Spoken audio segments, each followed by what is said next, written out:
All right, this is a Psychotic Strength podcast. This is Tyler Toby Townsend. Andrew Hopple. Carl Hopple. All right, we got these guys in here today. We'll jump right into it. I'm going to do a gym update. Gym is going pretty well. Tons of training. Had a huge day yesterday at the gym for Strongman Sunday. Brought Martins Lisis there, a world champion. And he actually brought one of his buddies who's like 80, or I think it's 80 kilogram and below world champion. Dang. So, Nice. Yeah, his name's David, and they were on the Strength Unknown. I mean, Lisis does Strength Unknown, which is a show, and then David did the translating when they went in Japan. So they've actually started an OSG qualifier, which is official strength games, or official strongman games, sorry, in Japan. So they're actually bringing the sport of strongman to Japan. That's awesome. And it's pretty cool because there's one other promoter over there, and we had some conversation, and that promoter's very like, if you weren't born and live in Japan, you're not allowed to participate. Like all the super traditional again. Like, why? Leave people alone. He doesn't want people from Thailand and like all that other stuff flying in and competing. But these guys are fucking down, right? Strength is strength, wherever it is. If you want to fly to Japan, that's what I told him. I said, I'll fly to Japan to compete. That'd be sweet.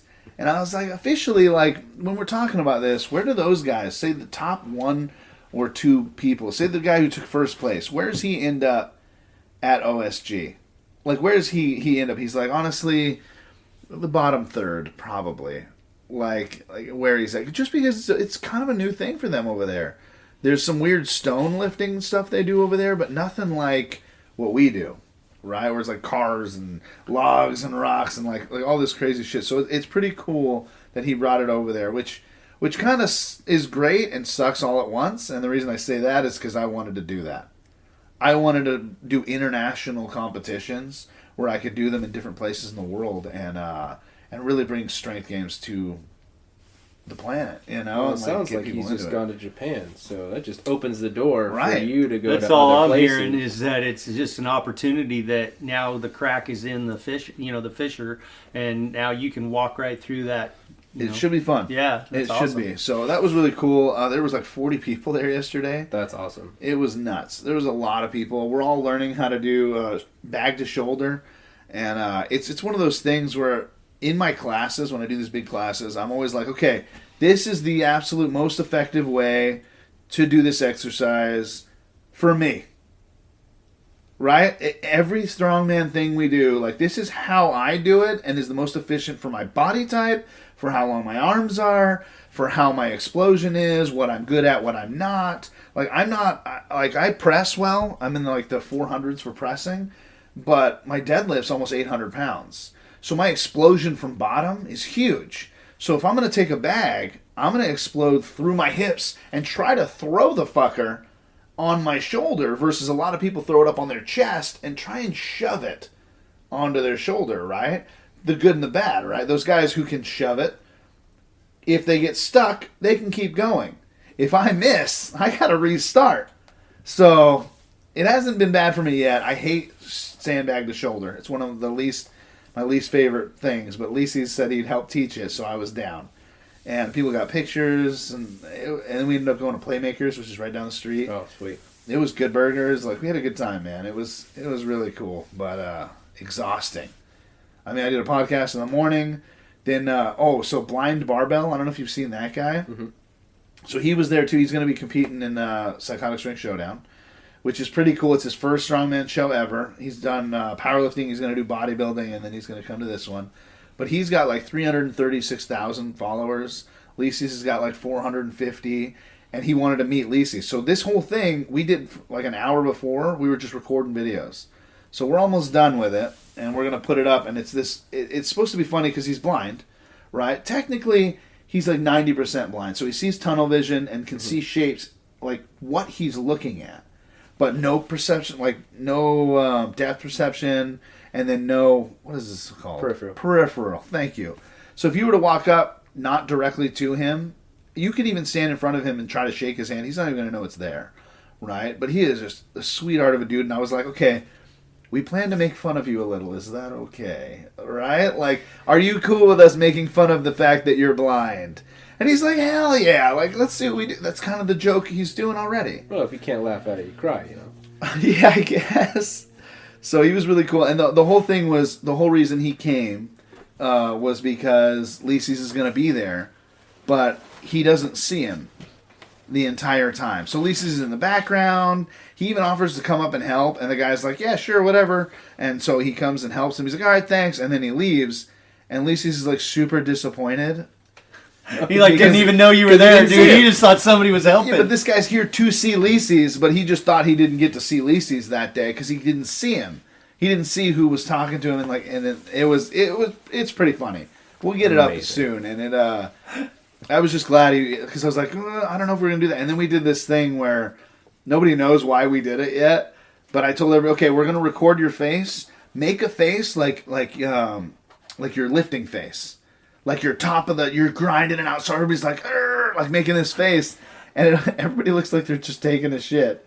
But so what we're gonna do is that Damyun Gur, and like just do everybody's different face as they're making them.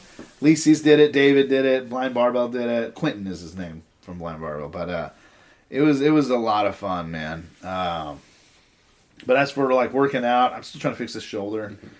Excuse. I need to get back in the fucking gym is what I need to do. I was there this morning and just training people.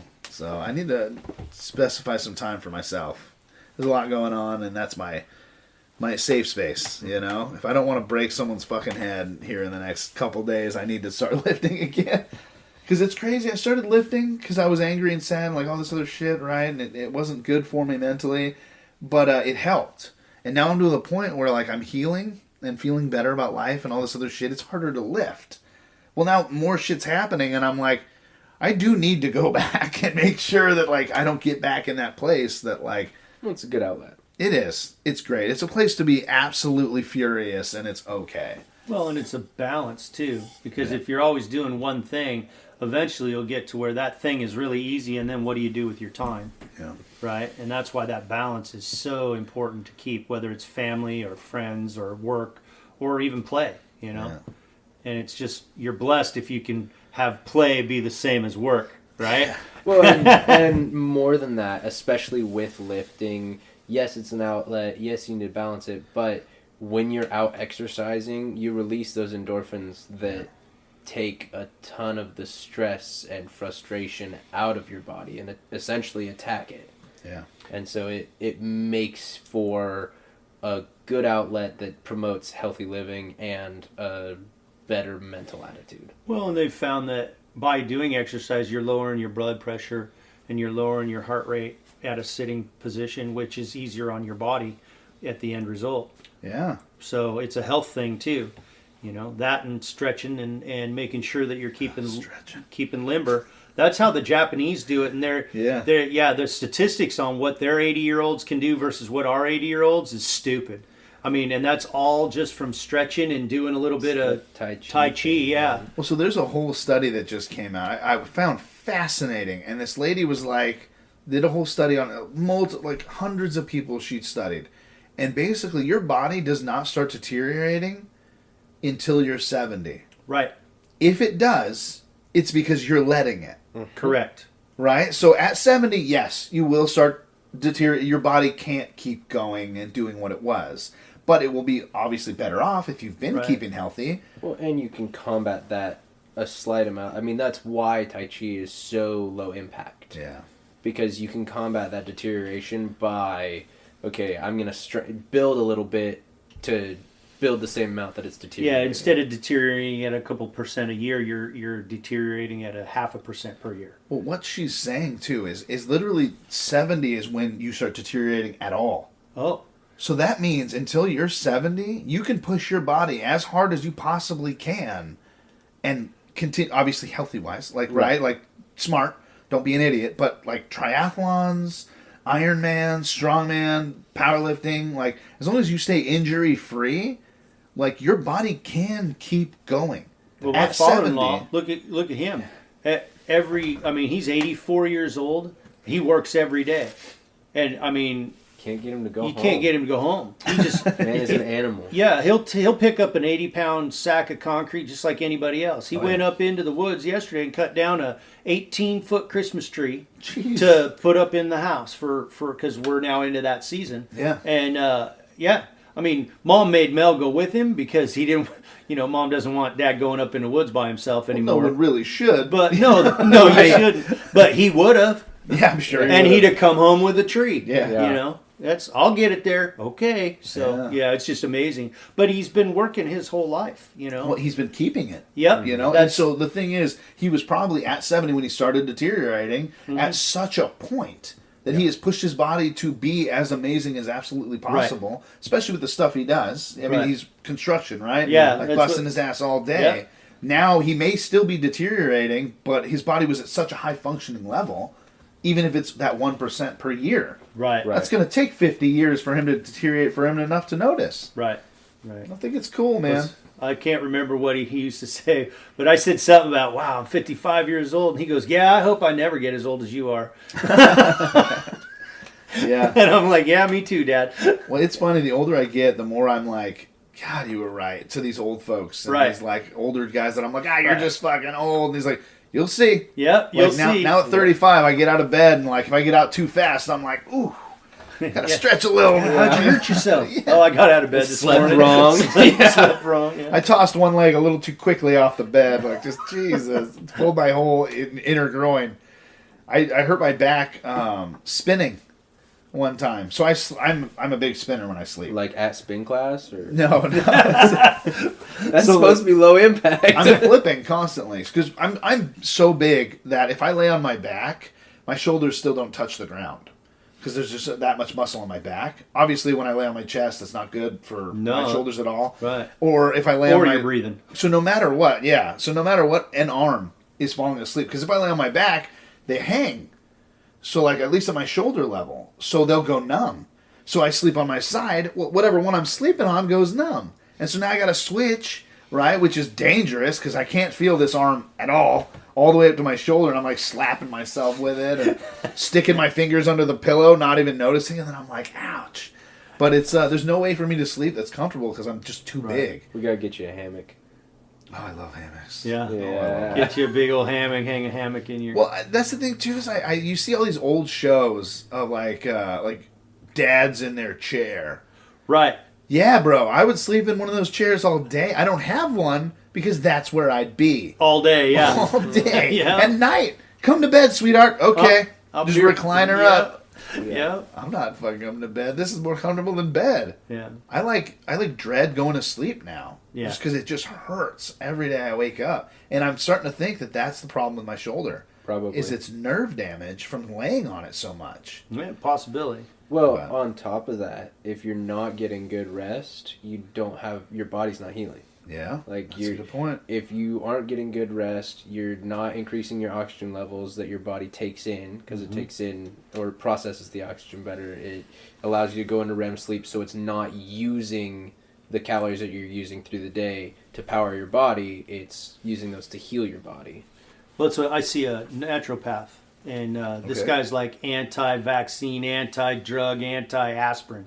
I mean, this guy's everything, and my blood pressure was super high for a while, and I wasn't sleeping right. And he said, Carl, we're going to have to get you on some blood pressure medicines to get your blood pressure down so you can start sleeping. I go, really? He goes, absolutely, because you have to sleep to heal. Yeah. You don't heal at any other time. So if you're not getting a good 6-8 hours of quality sleep, he goes, you'll never get better. Yeah. And so I went back on to blood pressure medicine to start sleep, and I started sleeping again. So everything's been So now I'm going to wean myself off and get back off them. But Okay, so we kind of touched on it.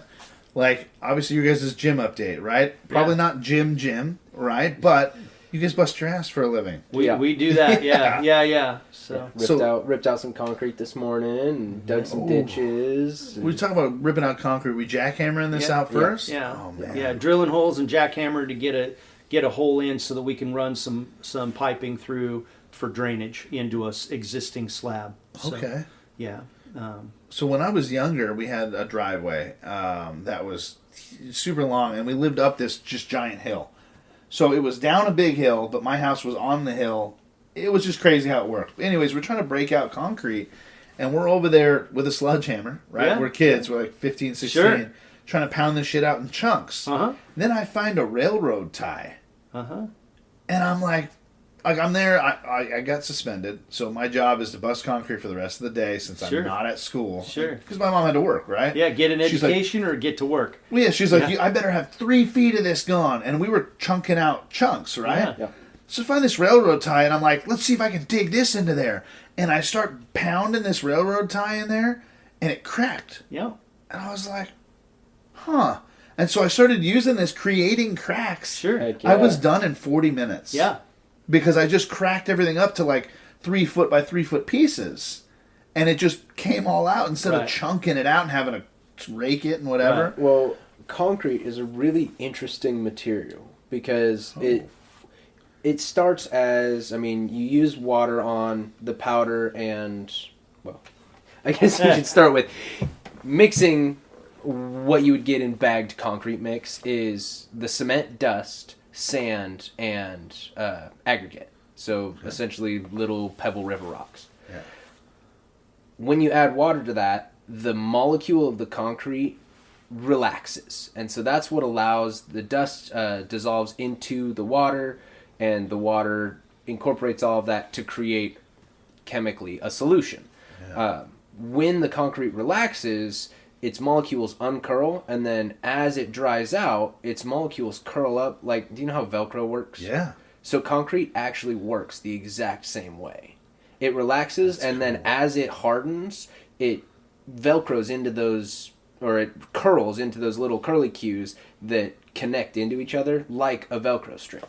Pull itself together and harden. It doesn't necessarily pull itself together, but yes. The polymers do, the little hooks. As they dry, they curl. You know, like when you've got wood and you dry one side, it will start to curl. Yeah. Same thing with the cement molecule. Interesting. Yeah, and then when you go to Roman concrete, they've just figured out that they use salt water in the Roman concrete mixture so that and lime so that when it cracks, if water enters that crack, it liquefies or softens the calcium and the lime again and bonds the crack again and repairs itself. That's why the Roman roads are still there, and we have buildings that are 50 years old that are falling apart. But on top of that, when you have that tight bond, it continues to tighten or continues to get harder the longer the concrete's been sitting there. Really? Mm-hmm. Mm-hmm. And so using the sledgehammer is fine, but you've got this big pad essentially that you're slamming into it, trying to compress the concrete enough to crack it. Whereas if you can put all of that force onto one point, which is what you were doing with the railroad tie, that's what allowed for the split. Yeah. Because you're essentially pulling apart the molecule, and then as soon as you can separate that, it separates in a long line. It tears. Yeah. Okay. Yeah. Yeah. And that's one of the reasons. So I own a ferro cement boat. So a ferro cement boat is cement and sand. Okay. No aggregate. And the reason is because concrete, when it shrinks as it dries, it shrinks around the aggregate, which causes stress points, which causes breaks, right? Well, in ferro cement, there's no aggregate there, so it just continues to get tighter and stronger. So, and people teased me 20 years ago when I bought a concrete boat. And they go, "Oh yeah, you bought a concrete boat?" And I said, "Yep." And it sinks just as fast as a wooden boat with a hole in it. The difference is, when mine goes to the bottom, I just pump the water out, raise it back up, patch the hole, and I'm back sailing. You sink a wooden boat, you're done. You'll never put it back together. And upkeep on a concrete boat is zero. So because I suck at upkeep, if I had a wooden boat, it would be on the bottom of the ocean because I don't care for my boat. So you said concrete boat. I thought this was some sort of piece of equipment that mixes concrete. Oh, no! I own a 50-foot ferro cement boat. Yeah, I own a pirate ship. Yeah, that's awesome. And I bought it 20 years ago, and we're redoing the inside, and I'm still redoing the inside. But it is what it is. I mean, the goal is to turn it into like a on the water floating Airbnb kind of thing. Ooh. That way you can Airbnb on a pirate ship. That'd be cool. Because who doesn't want to be on a pirate ship? Yeah. Right. And right now it's got a master cabin, second cabin. Oh, it's cool. And then at the front it'll have two so you can just sets of bunk beds. Make a fucking boat out of concrete? So they were really popular in the 70s because everybody thought, oh, I'm going to make my own boat, right? And I'm going to save all this money. Well, they don't understand the hull is only a third of the cost of the money of building a boat. Yeah. Then you've got the outfitting on the inside and the motor, and then you've got in a sailboat, you've got the mast and the rigging, right? And so a lot of them got built. Not very many of them got done. Okay. This particular one was built by the Port Hadlock boat building instructors because the guy that I bought it from knew that he was drinking buddies with the instructors up in Port Townsend, Washington. Yeah. And it's funny. I did a lot of research before I bought the boat. The oldest circumnavigatable commercial ship was concrete, and when Washington crossed the Delaware, he crossed it on ferro cement barges. They didn't cross them in a little rowboat like they show you in history. And the Navy actually did core samples on the two barges that are now in a park on display back east somewhere. And the core samples were so hard that they went through 2 carbide bits to get the core samples. Wow. Yeah. So I thought, I'll give this boat a shot, and here I am with a 50-foot ferro cement boat that I keep moored up north. So that's cool, man. Yeah, we sold a house up in Port Townsend. It was a nightmare, an absolute nightmare, and it was really just because it was a client of ours. His mom had passed. They didn't get along very well. So he's like, I want you to just get rid of everything in the house and sell the house and let me know when you're done. And I'm like, oh shit, okay, cool, what's that mean? He's like, exactly what I said, I want nothing else to do with it. Give me the cash and make it go away. Yeah. Let's figure this out. And he gave me the keys. I drove all 5 hours out to Port Townsend. Yeah. I got to this house. Holy shit. See that little unicorn up there? That's one of probably 2,000 unicorns. She was a unicorn hoarder. House. Yeah. Wow. So they were not just everywhere. She had to create like little string ornaments and hung like 6 of them from each thing just all around her house. So we ended up like we did garage sales, right? So we sold as much of the shit as we possibly could, trying to get this guy the most money as possible. First of all, the companies that charge to do that, pay them. It's worth it. Yeah, it's absolutely. so worth it because they also get rid of everything that's left. Right. We were like, oh, it was like $1,500, and we're like, fuck that. Like, we'll just do it ourselves, and like we'll figure this out. Horrible. Hardest $1,500 you ever tried to earn. We didn't even make that much. Yeah. Then I had to pay to run everything to the dump. Yeah. And which ended up spending that money that we made there. I was like, so we did these for like 3 days for free. We got an Airbnb to stay like right down the street, and we were there for the entire weekend. And then we had to like take a bunch of shit to the dump. We broke a bunch of shit. Like it's just there was no getting rid of it. We ended up giving we put up on like Facebook Marketplace everywhere like come and get these unicorns. They're free. People are showing up with boxes, leaving with boxes of unicorn shit, and we still had extra shit. Unicorn shit. I wonder what you could do with unicorn shit. Well, that'd be market. You could market that like you wouldn't believe. Well, like the pet rock, only unicorn shit. Unicorn poop is real, and they're little cotton candy balls. Nice. Yeah, I've seen them at the store. My daughter loved them for like a week. Amazing. Yeah, but it was Port Townsend, beautiful. One of the most beautiful parts of the state I've been to. Yeah, it is. The diving up there is pretty awesome too. Boats were free. Yep. They wanted them gone, so to take the trailer too, which is something you won't find down here. There's some free boats down here, not a lot of free trailers, right? Yeah, so they're like, there's so many boats up here. Take them all. I don't care. It's funny. I was building a subdivision when I had the opportunity to buy this boat, and one of my clients was an actual investor. He was buying the house to resell it. Yeah, and I talking to him, and I said, I said, I'm thinking of buying this boat. He goes, right on. He was the only guy that said right on. Yeah. And I said, really? I said, I hear it's the, hole in the water you put money in, right? Yeah. And he goes, well, I hear that too from people who buy a boat they can't afford. And I'm like, okay, yeah. And he says, because I'm going to tell you something. He said the most fun I've ever had with my friends and my family was on my boat, out on the water, enjoying the day, enjoying the fellowship, enjoying the company of people that I cared about. And he says, you can't buy that for money. Yeah. That's what probably made me buy the boat. Wow. Yeah. That's cool, man. I want a boat. I'm looking more pontoon style. Mm-hmm. I'm not a big fan of the fishing boat, but really, nope, I don't fish, so yeah, can't dive off of my boat. There.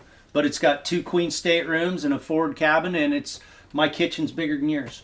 So wow, yeah, it's 17 by 17 is the kitchen dining stateroom.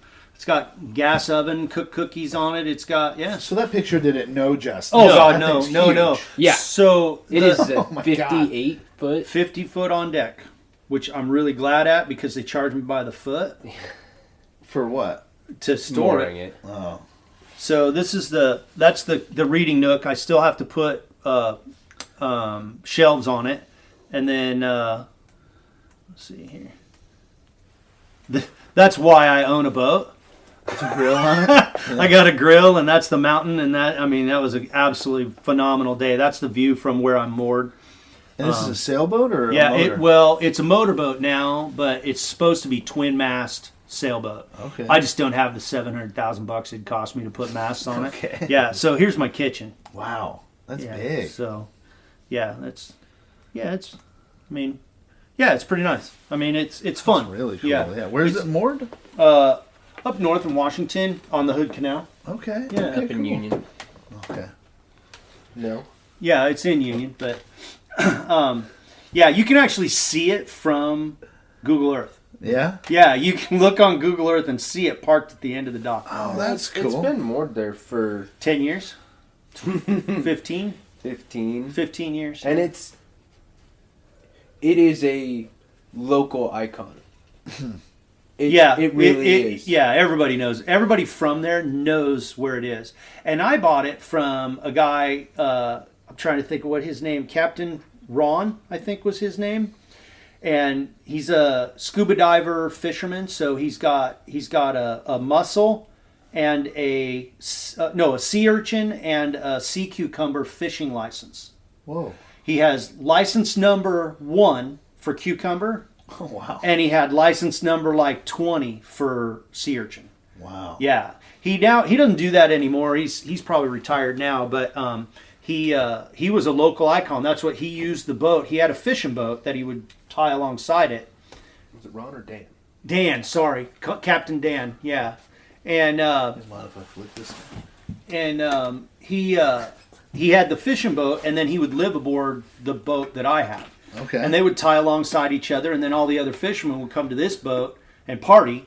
And then they'd go back to their boats, and in the morning you wake up and you go do your fishing. Yeah. And now here, I bought it from him 20 years ago, and he started gold dredging. So he'd drop on the bottom with surface supplied air and suck gold out of the cracks of the rocks up in Alaska. Wow. Yeah. Yeah, I got a buddy who's super into scuba diving. He ended up moving down to Florida. That's a good place to do it. Well, he was a home inspector up here, okay. Which, if Lauren's listening, I still want to punch you in the face.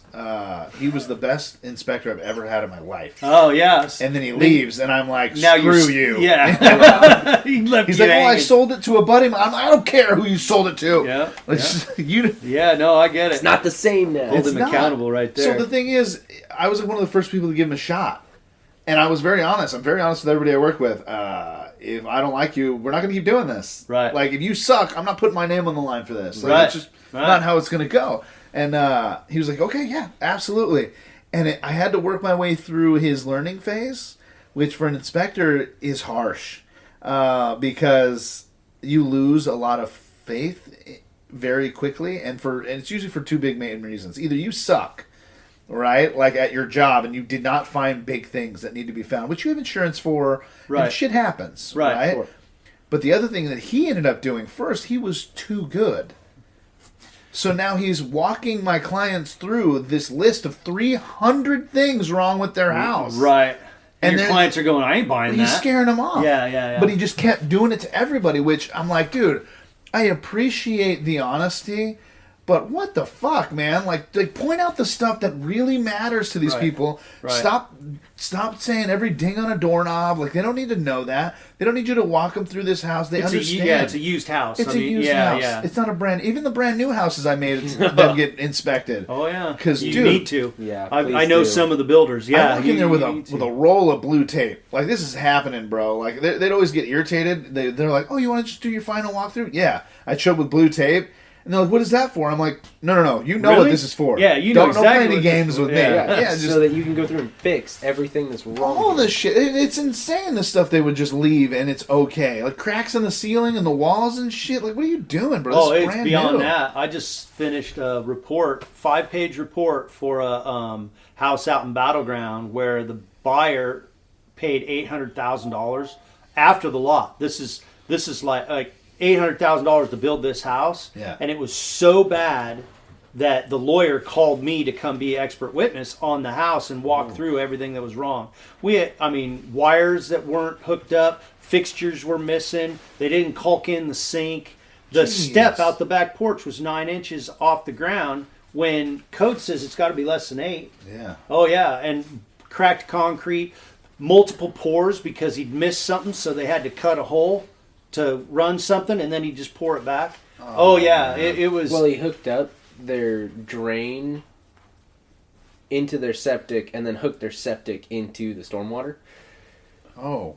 It was, and it's all got inspected and approved.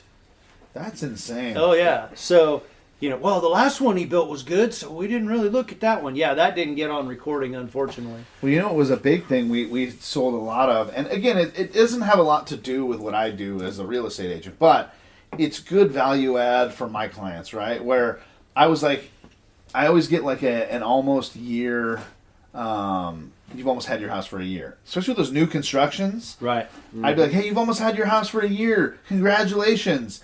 Let me call Lauren again.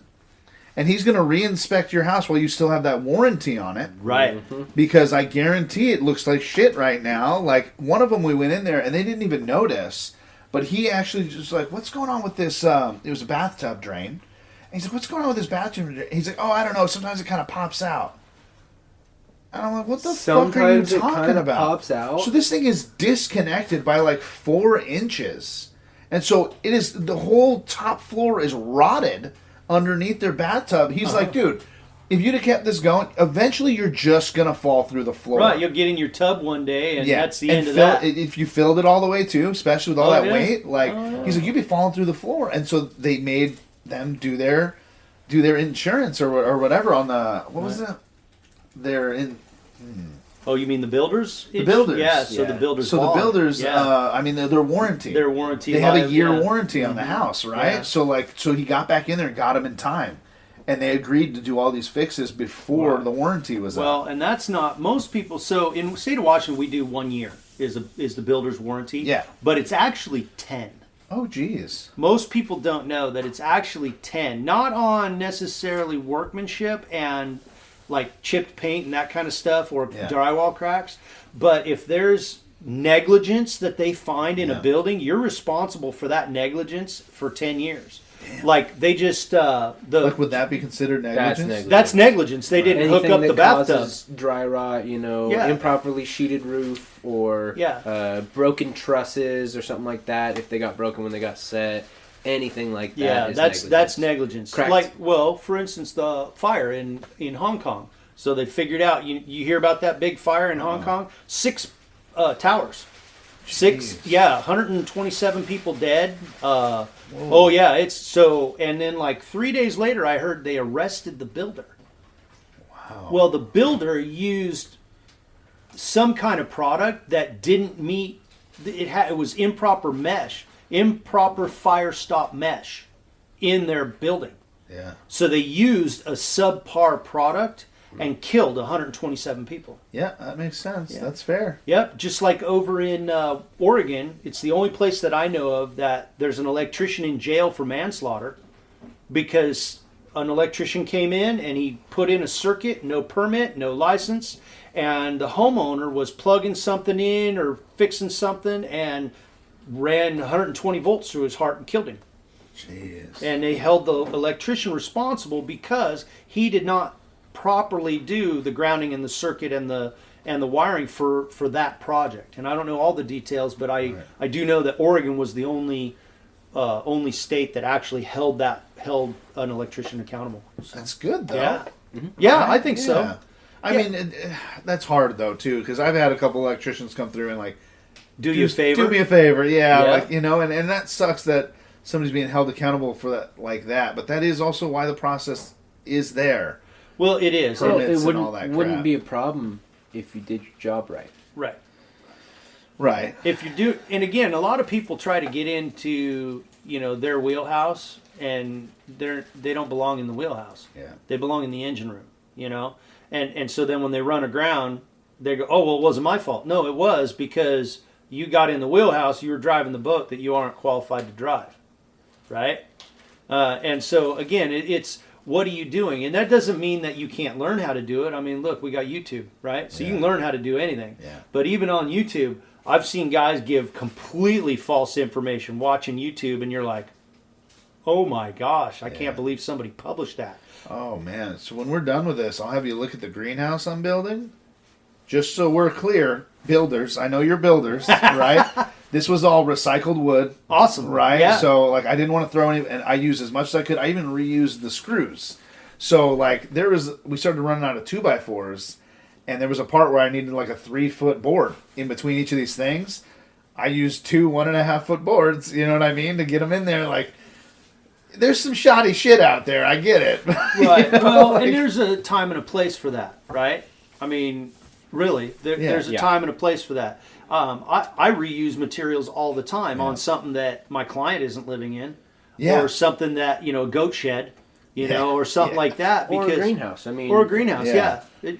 You should see how I built my greenhouse out there. We'll get you out there to see that. Yeah, I want to see your spot in the daylight. Yeah, it looks pretty cool. Yeah, we'll have you guys out for a lunch or something like that. That'd be cool. Yeah, we'll it'll be pick fun, a Saturday sometime. Ooh. Yeah, we'll do a tour of the compound. The compound, I like that.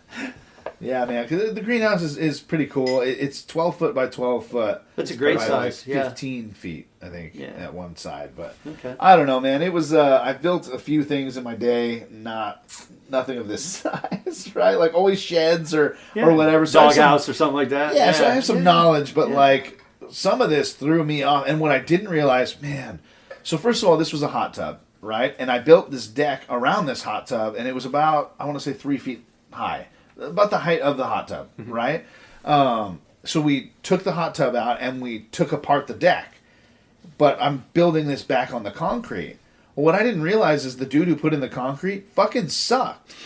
And so now, as I'm building this, I'm like, what the fuck? I leveled this. I measured it. Why is it not working? I'm at the ceiling part of this, and like my whole fucking ceiling's crooked. And I'm like, what the fuck happened? I go back and look, and there's like a 1.5 inch difference in corners from like different sections. I'm like, God damn it! So I'm looking at this whole thing, and now I'm like, okay, so now when I frame in these windows, I'm gonna have to frame in each one. Yeah. Every single one, and one at a time. Yeah. Because I have to make sure they fit, because this is crooked now, and I'm like, damn it, dude. Like, so one little thing, and that was the thing I thought about. It brought me back to the thoughts of like the pyramid.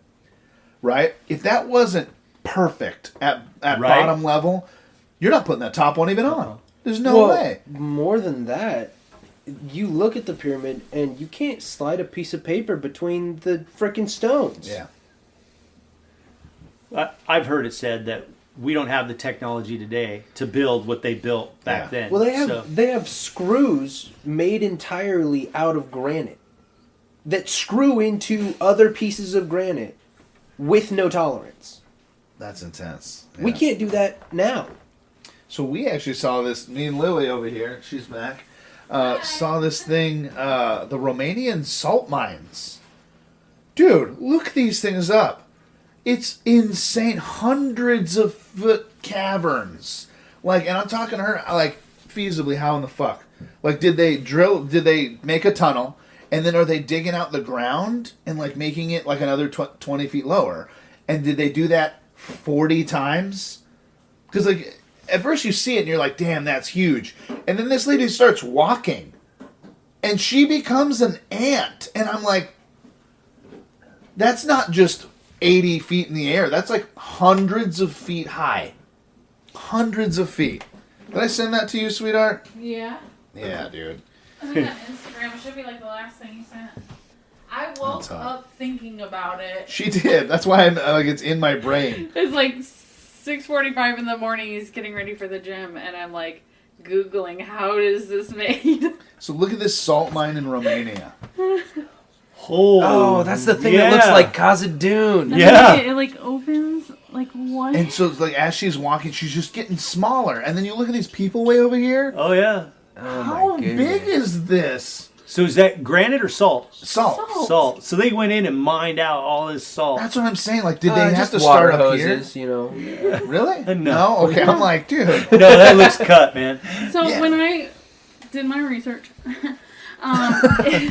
On the internet. yeah, on the internet, I googled it. It was saying there was like two ways, and one is obviously mining, but another is that something to do with the salt and its chemical makeup and ocean and water and things and tectonic plates will like create a dome already. Oh, Oh, that makes And sense. so then they like find these pockets and go in the dome and then And then like, they make the make dome it look bigger. like that. Yeah, yeah. Make the Well- dome bigger and like walls instead of. I'm Yeah, sure because it's I'm like sure it's fine a pocket cut of like. all over everywhere. Kind of, because salt in its crystalline form has all those flat edges. That's why you can Oh. put salt on the table and Right, then right. balance your salt shaker on it. Right. Yeah, have you ever seen that So done? like No, I the don't know what plates. you're Like So just- salt is 8-sided, right? Yeah. And Every so single every piece of single salt. piece of salt is 8-sided. So I'm like 12, right? And my uncle, my mom's brother, we're sitting at this Denny's or something like that, and he starts pouring salt in piles on the table.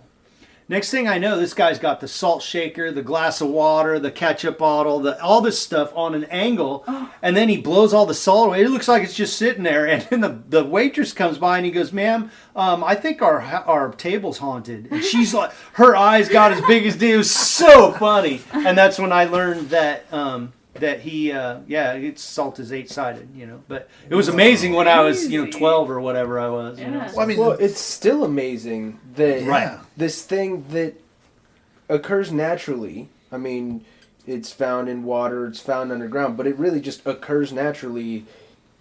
Has a uniform shape to it. Right. That Almost like it was designed. yeah, isn't recreatable by us. Right. Yeah. Yeah, it's pretty awesome. it's pretty crazy, like all that stuff. I mean, we're talking about the different forms of concrete, right? Right. And how it's Right. shaped and how dry and wet like changes this different stuff Right. and heat and cool, and it's pretty crazy that like you can attribute concrete, which is hard, like all this stuff, and then but wood makes a certain shape and curls as well. Yeah. Or Velcro, they took that shape and ended up figuring out how to put it together Right. to where it's doing what it needs to do. Science is nuts, bro. And science is nuts. And somebody said, well, that's how you can tell there's a creator. You think about it. What's a car motor, right? Car motors are all pistons, right? Whether it's a 4-cylinder or a 6-cylinder or an 8-cylinder, they're all a car motor. They may have little intricate differences. Like, what is it? Somebody says a monkey is 5, on the, what do you call the DNA? There's 5 differences between a monkey and a human. Well, guess what? There's 5 between a monkey or a human and a dolphin too.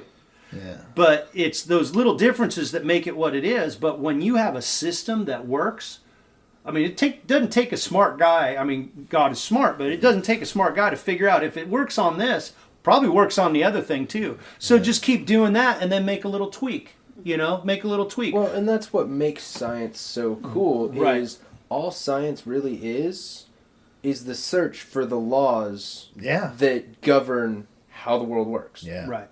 And if there's laws that govern how the world works, I mean, your original theory of, hey, I can use a scientific theory to test these things, that requires there to be laws for you to understand. Right. Right. And if there are laws for you to understand, something, someone made those laws. Right. Because you don't have chaos, or you don't have law from chaos. Well, so you know what? I had an epiphany watching Thor, and I know this is silly, right? No, yeah. But so this dude comes down in that rainbow, like boom, he's like Right. bam, and he lands, and there's like this big mark on the ground, Mm-hmm.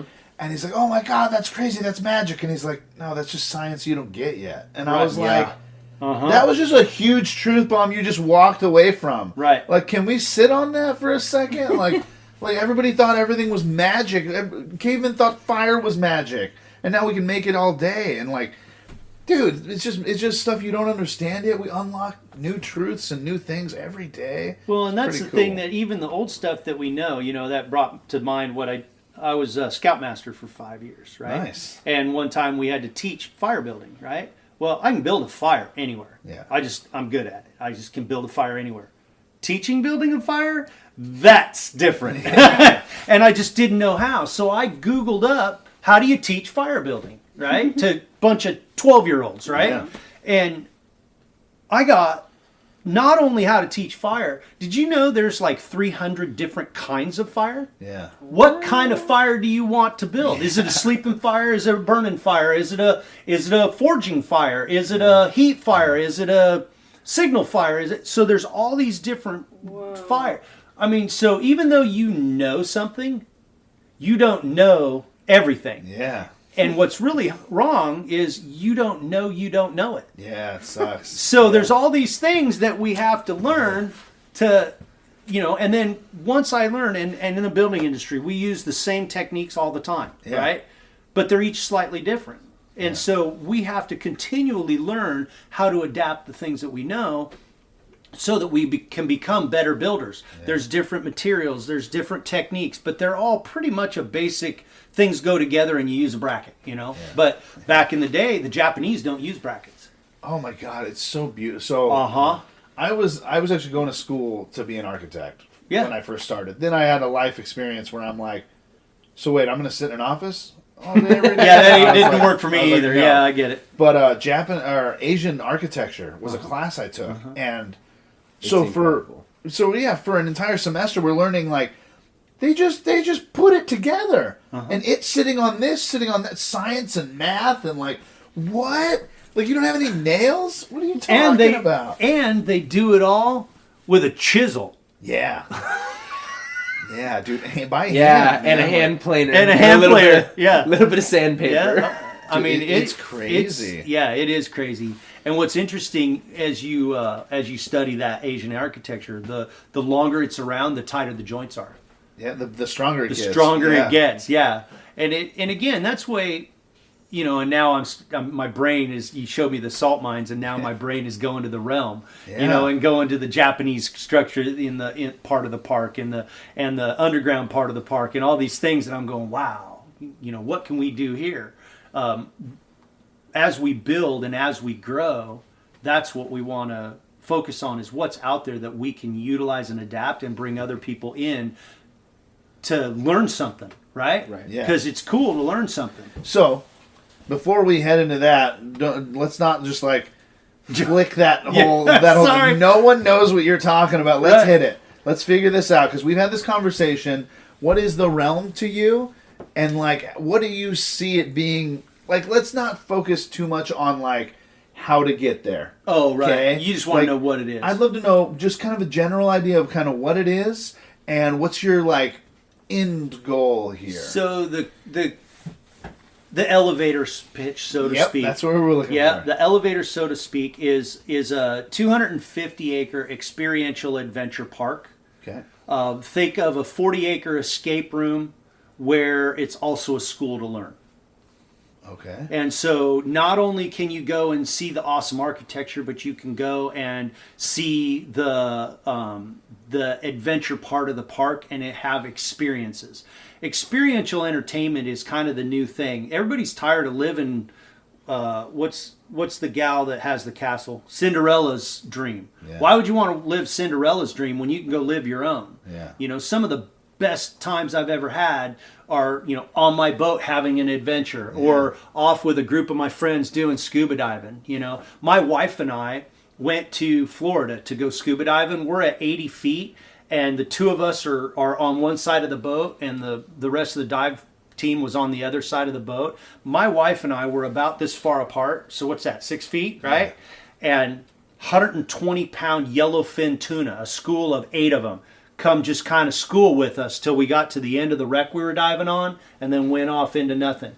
You have not had an experience like that ever. Yeah.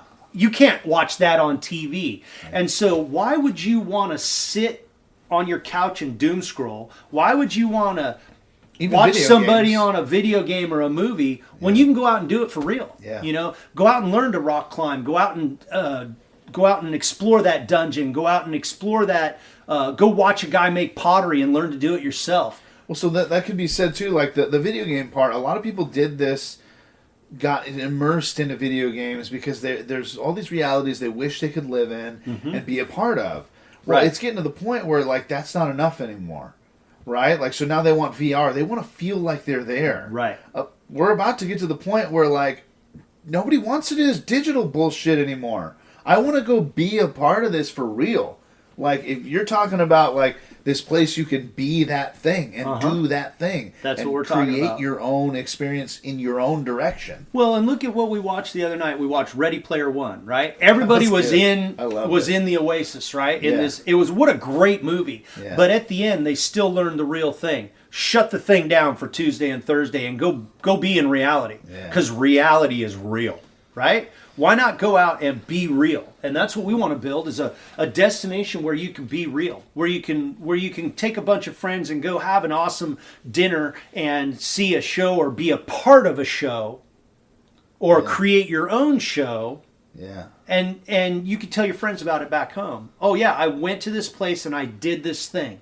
Oh, wow, that's cool. Well, wait a minute, I don't like doing that thing. That's okay, because they got this other thing on the other side of the park, right? That's really the goal there. I got tired of watching it on TV. I got tired of, well, I've never really watched it on TV. I'm an adrenaline junkie. Yeah. Skiing, bike riding, skateboarding at 8 in pools. Well, yeah, but our entertainment was, let's watch an entire season of a TV show, or let's watch 6 movies in one sitting. Right. You know, it's not productive. It doesn't add any value to life, really. I mean, watching something mindless where you turn your brain off and just watch it and then go, cool, that was fun. What does that do for you and your life? Now, don't get me wrong, because there is a time and a place for that. Sometimes you got to stop and step back and turn your brain off to allow some. Well, it's that balance we talked about earlier. There you go. Yeah, it is that balance. And I just remember the first time you invited us to your events, right? Yeah. So we got to go serve coffee at one of your strongman events. Yeah. And just watching all the people and the kids and the families and the contestants do what they do at the event. What a kick in the pants. And so it was an honor when you said, hey, will you come to the next one? Dang straight, we'll come to the next one. And by the way, here's what we're doing. Yeah. Because it's just, and I don't want to say it's a stepping stone, but it's one of the things we're doing. Yeah. And so being a part of what you're doing, to be a part of what we're doing is an amazing opportunity for us. And so we really appreciate it. Yeah, of course, man. I love the thought of it. I mean, we're not going to hit Festival of Champions too hard, right? No. That'll be the first event that the realm really focuses on. Yeah. But we're looking forward to doing your Psychotic Strength in February. That's going to be a great little event. Yeah. You're going to have some strongman stuff, and the families will have a good time. And I don't think the Boo Hurt guys are there, right? No. So we're just about finished up with the kegs. Yeah. The kegs. And those will be filled with concrete, welded to slide onto the bar, and then we're going to get tops for them that are rubber tops with lock seals, so you can unlock it, fill it with as much water as you want, lock it, make it waterproof. That'd be cool. And then you can get exact weights, change them, do whatever you want to do. And they'll be duplicatable. So I just picked up the final steel tube today. Yeah. And so they'll be duplicatable, and they'll be a 60 and an 80 pound each. Hell yeah. So you can, and then you'll have, I think it's 11 inches or 9 inches of extra bar. So I don't know how many pounds you can add on that, because that's lifting isn't one thing I do. So what we're going to be doing is kilos. And the reason we're doing that is they're thin. Right. They're real thin. so I can get more weight on there if I want to. And that's the plan. Is really just I want to do something really cool, something not done before. That's always what I'm aiming I for. can't find I can't find them online. Yeah. So nobody else is making them. Right. And so if we can do them right, I mean, I think we can definitely get to a point where you guys could sell them and then do that shit. That'd be really cool. Yeah. I mean, not a lot of people are making stuff for these shows anymore. Or it's a dude who, like, you're trying to get your welding buddy to help you with all this shit. Right. And, like, he doesn't want to do it. He's got work to do. You know what I mean? Like, right. It's Everyone has work to do. Yeah. I mean, welders are... I mean, that was one of the things I went over with my kid. Was like, I told my son, I was like, be a fucking welder or an electrician. Or like, these trade jobs, we're losing people constantly. It's in huge demand, and none of this shit's going away. And None they of it. pay There's insanely well. 600,000 electricians behind schedule in the next 5 years. Yeah. Jeez. Yeah, just from the data center construction. Yeah. Just from the data center construction. And that doesn't count houses that need built. That doesn't count, new commercial buildings for offices and that kind of stuff. And, it's funny because I built the first set, the kind of the prototype out of aluminum, right? Yeah. So that I could see what this thing looks like and works it all out. And so I took it into the welder, and I don't think he spent 25 minutes on putting these tubes together. Yeah. And I handed him $100. Oh, shit. I brought him all the material. Yeah. All he had to do, and they were even cut. And Under drilled. 20 minutes. And Jesus. I think he made $100 in 20 minutes. Jeez. Now that's pretty good. That's $300 an hour. Tell me a college kid that makes that kind of money. Yeah. It's crazy. Right. And the more that it's in demand, I watched this reel yesterday, and this guy was like, he's like, I make pizzas and I'm great at it, but I can't make anything better, no matter how much experience I have, than like a couple bucks an hour. And the guy's like, yeah, because you're in a low demand place. Like, you never will. And he's like, there's so many people who can do your job, maybe not as good as you, but they can hire them for cheaper and make their money back teaching them how to do it. Right. But like welders, electrician, all that shit, like, you got years to get good at that. So the Southwest Washington Contractors Association, they focus mainly on commercial contractors, but I sat on one of their boards for a year, construction as a career. And they do outreach into these high schools and colleges to get people to switch from this everybody's got to go to college mentality to, hey, you need to go into the trade. Because and we used to tell the kids when we talked to them, when you go to college, you're going to pay $150,000, $200,000 to go to college for 4 years. Yeah. And then you're going to be out and you're going to get not necessarily a minimum wage job, but pretty dang close. You're going to make $40,000 a year and you're going to have $200,000 in debt. Okay? Mm-hmm. It's not going anywhere either. No, yeah. no. And whereas if you're a construction worker, you're going to get out of high school, or if you're smart, a couple of years before while you're junior and senior in high school, okay, and you're going to go out and you're going to work on a construction site during the summer or during the evenings after school. And by the time you're 18, you'll get a full-time job in construction with 2 years of experience. I'm paying you a minimum of $25 an hour. Yeah. Minimum. Mm-hmm. That's just if you show up. If you actually know something, you're at $35 an hour. Mm-hmm. And after 4 years of working for a good quality construction company, a commercial in the Clark County area, a commercial project manager makes $120,000 or $100,000 a year. If you're doing apartment buildings, you're making $120,000 a year. Mm-hmm. And if you're doing houses, you're making $60,000, maybe $80,000 a year with no debt. And you were making money the whole time you were going to college. Yeah. Right? Yeah. I mean, why would you choose anything else? It doesn't make sense to me. Well, I mean, all these people, it was so ingrained in everybody to go to college, Mm-hmm. go to college.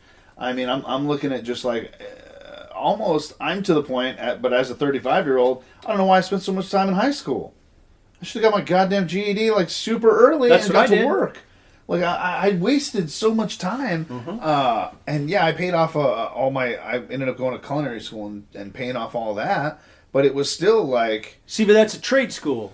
Now you have the experience, if you want to stay in that industry, to go and make some serious money. Owning and running a restaurant, you can either lose your shirt or you can make a ton of money, just depending on what the restaurant is. But that's a trade, right? No, so I wouldn't consider it that. And the only reason I say okay. that is because I sure thought that when I got out of school. I'm like, I'm a chef now. Yeah, I don't know about No, that, but you're okay. a cook. Yeah. So Yeah. like you get the same experience, and you still have to work your way all the way up. Right. There's no like, but that's also I guess I would say it's a good trade because no matter what, it'll always be useful. I can Right. cook anything, anywhere, out of anything. Right. And I'm good at it. I'm fast. I'm Right. efficient, and it's tasty. So Well, Congressman. and you know what? On a hunting oh trip, no, don't call me that. Yeah.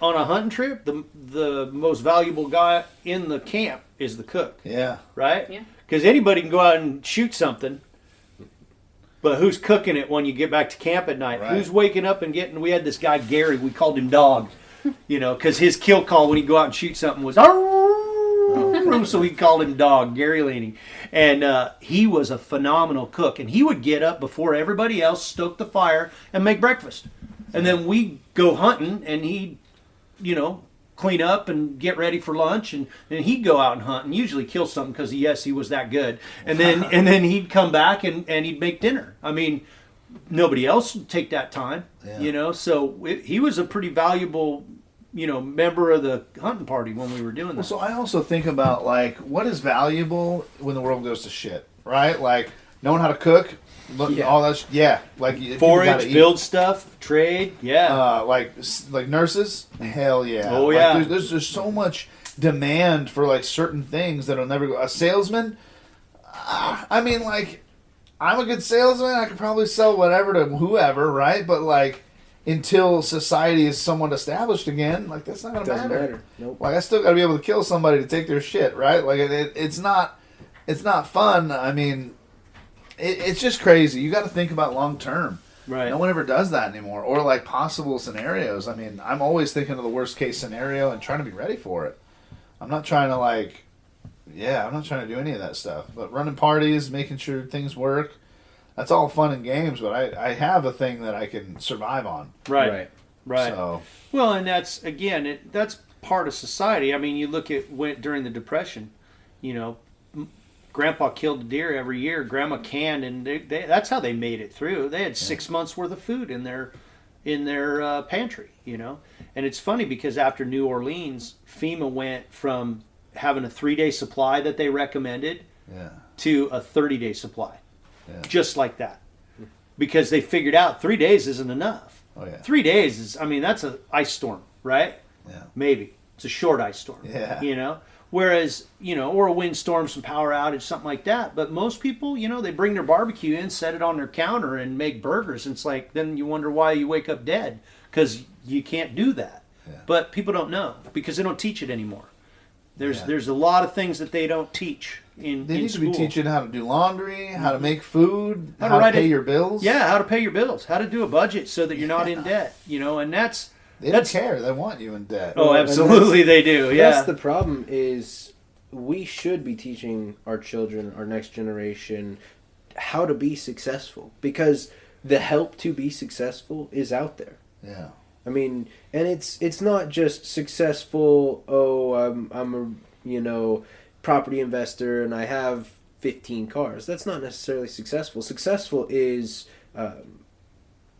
the ability to succeed at anything you decide to do, which requires work. It requires learning, and it requires the tenacity to go out and want to achieve. And that's I think we're the losing main that. reason. Oh, as a yeah. society. I absolutely agree, and that's yeah. the main reason for the realm, in my opinion, is to give people that desire or reason to It achieve. may start out as like some fantasy, like they just want to go be a part of a giant Ren fair or whatever, right? But then now you're learning real world shit Right. that will help you survive. Like I would love to figure out how to like tan a hide, make it into leather, make shoes. Right. Like I want to know that when the world ends, everyone around me will be okay. Well, and that's a good attitude. Everyone around me, Yeah. as a I'm here to help my neighbor. Yeah. And that's what we've forgotten. Some of them are going down. I know a few of my neighbors that got too much stuff and I don't like them. So I'm taking that first. Yeah, well, it depends on what they know. Because I know guys who you aren't taking their stuff, no matter how much you don't like right. them. I'm not trying to go after those neighbors. I'm Yeah. trying to high five those neighbors. Yeah, exactly. Tell them, hey, I can cook. I want those neighbors on my side. Yeah. And but when you look at success, I think success is probably the best description I've ever heard is the progressive realization of a worthwhile goal or dream. Wow. Right? Yeah. So you're on your way to something. Are you going to fail? Absolutely. And Well, that's part of success. The difference between me and Edison, right, is Edison failed 10,000 times before he made up the light bulb, right. if he really did. But that's the times story. before he stole it from Tesla. Whatever, yeah. So it just depends on your on your history lesson that you got in your shul. Well, it's also silly. Most of those people created things they didn't mean to. Right. Like they were aiming for something else. So they're like, oh, well, shit, this does this. Well, I can sell that real quick and continue to try to figure this out. Well, and that's why I say failure isn't a fail. It's just a way it didn't work or a way you can do something else. Right. It was funny. I was doing a development in Skamania County, and it was on a piece of land, and the idea was, do you know the waterworks in Vancouver? Yeah. So it's where we recycle all the water that people drink and poop, and then they put it back into the water, right? Down there they have the water. What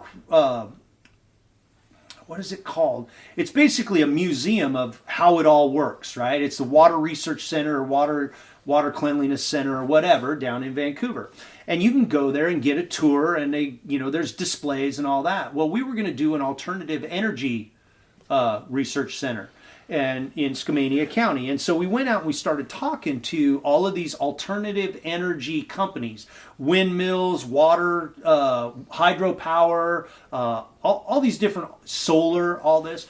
And they all had groups of research companies. And they do all these ideas for their industry. You know what they did with the ideas that didn't work for their industry? Threw them away. Round file them.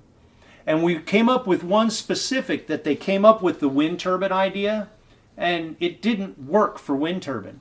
But when you look at the design of it and then talking to the water guys, the hydropower guys, that idea would have revolutionized the water hydropower idea. Yeah. So our goal was to put all of the alternative energy companies in one research companies on one campus and attach a high school to it.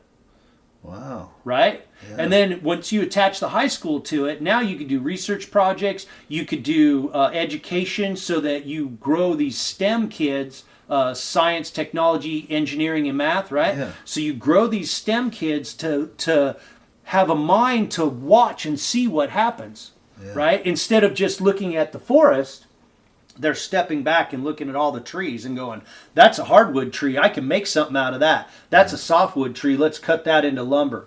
Hey, that's a pulp tree. Let's make that into paper, right? But if you're so close you can't see anything, all you see is a bunch of trees and you don't have any vision for the goal. Well, if the high school was attached and it had all the different disciplines, not only would you get your research and development done, but you'd also be educating that next generation. Right. Yeah, and free labor, right? From the high school kids. Yeah. But that's all in one area, and that's where they're all going to start seeing how this couldn't work here, but it could work there. But just outside of the free labor from the high school kids, it's an internship. You're allowing them to. Yeah, but they're learning. It's so true. Yeah. They're learning not only this is how I work, but this is how I problem solve. This is how I do this specific aspect. And then next year when I come back, I know how to do this aspect. I'm doing a different aspect, and I'm going to teach the students underneath me how to do that aspect. This is what I learned. And now that I'm doing this other piece over here, I can see how to do it better because I know how that piece works. I mean, it's like the construction industry. If you haven't framed a house, you don't know why your slab needs to be flat. Yeah. If you haven't done finish trim and hung doors, you don't know why your framing needs to be plumb. Yeah. You're just doing a job. Whereas if you know the purpose of the job you're doing, I can't remember what movie it was, but I think it was We Were Soldiers. Best war movie, most accurate war movie ever made. Okay. And the reason is because the guy they made the movie about was still in the military when they wanted to film it. And he said, I have to be on set for you to film this movie. And it's a longer conversation, but basically in part of that movie he said they train it was the Ranger Battalion when they're training the Rangers for Vietnam, and they said that you train the guy behind you how to do your job, and you learn from the guy in front of you how to do his job, so that there's duplication across, so that if somebody can't do the job, you can. And by doing that in high school, now not only are you learning multiple aspects, you're learning it from your peers, right? Yeah. Nobody wants to learn from a greasy old guy like me just standing up, right. You know? Yeah, look at how well that worked for Charlie Brown. Right. Yeah. But if Andrew walks into a classroom full of 20, and he's taking a class, right? And he's got 20 other kids in there, and 2 of them are trying to learn something he knows how to do, he can go, hey, I can show you how to do this. Will you show me how to do that? There's instant respect, right? Well, and then eventually this stuff becomes just common knowledge, and it's just easy to work through. The next generation's easier to teach, and it just keeps going because common knowledge is now these people know how to frame an entire house because everyone knows how to frame a house. Now they know how to frame a house, but they know how to do it more efficiently. Right. Or more sturdy, or how to build it on a hill. Or like shit like that. I understand what you're saying, and it's a good idea. Well, if you create division, you can't move forward and achieve, because if you're too busy fighting, you can't take the next step in the real war, which is our war against time. I mean, it's where we need to step forward, progress together, and grow as people. And if you're too busy fighting a dude because he thinks different than you, how can you achieve anything? Yeah. Yeah. Well, that's part of how I think I became as good of a builder as I am. And I don't want to toot my own horn, but I haven't advertised for 20 years, 30 years. I don't advertise. People come to me to build stuff. And I think I did that because the first 6-8 years after I got out of the Navy, I worked for licensed general contractors, licensed tradesmen. So when I say I know how to dig a hole, I know how to dig a hole because I sat on a tractor from a guy who could brush your teeth with his track hoe, right? I mean, he was that good. And I learned how to dig a hole and be, am I great at it? No, but I know the principles and I know what you can do with a machine. I did the same thing with foundations. I worked for 6 months for a foundation and concrete guy. Yeah. So I can lay a sidewalk. I can build a foundation. Do I want to? No, not really, but I can if I have to. But here's the deal. I did that with every aspect. I'm a trained finish carpenter. So Street of Dreams down on Mount Scott in 96, 98, somewhere in there, I worked for a finish carpenter that we did bent rail staircases. Custom bent rail staircases for the Street of Dreams homes down there. And I learned everything I know about finish carpentry from him. And he learned from guys that made their own fittings for staircases. Wow. Oh yeah, so this guy was good. And I'm not as good as he is by any stretch of the imagination, but I'm a pretty good finish carpenter, right? Nice. Well, I learned all those aspects of construction, and now when I build a project for somebody, I can hire the guy that's an expert, and I know that if he runs into a challenge, we can figure out how to fix it, or he can't bullshit me. Right? Yeah. He can't go, oh, yeah, that's the way it's done. Yeah, no. Yeah. Because I've done what he done. I've wired a restaurant. I've plumbed a restaurant. So the guys that I hire are experts in their field because I'm really not that smart.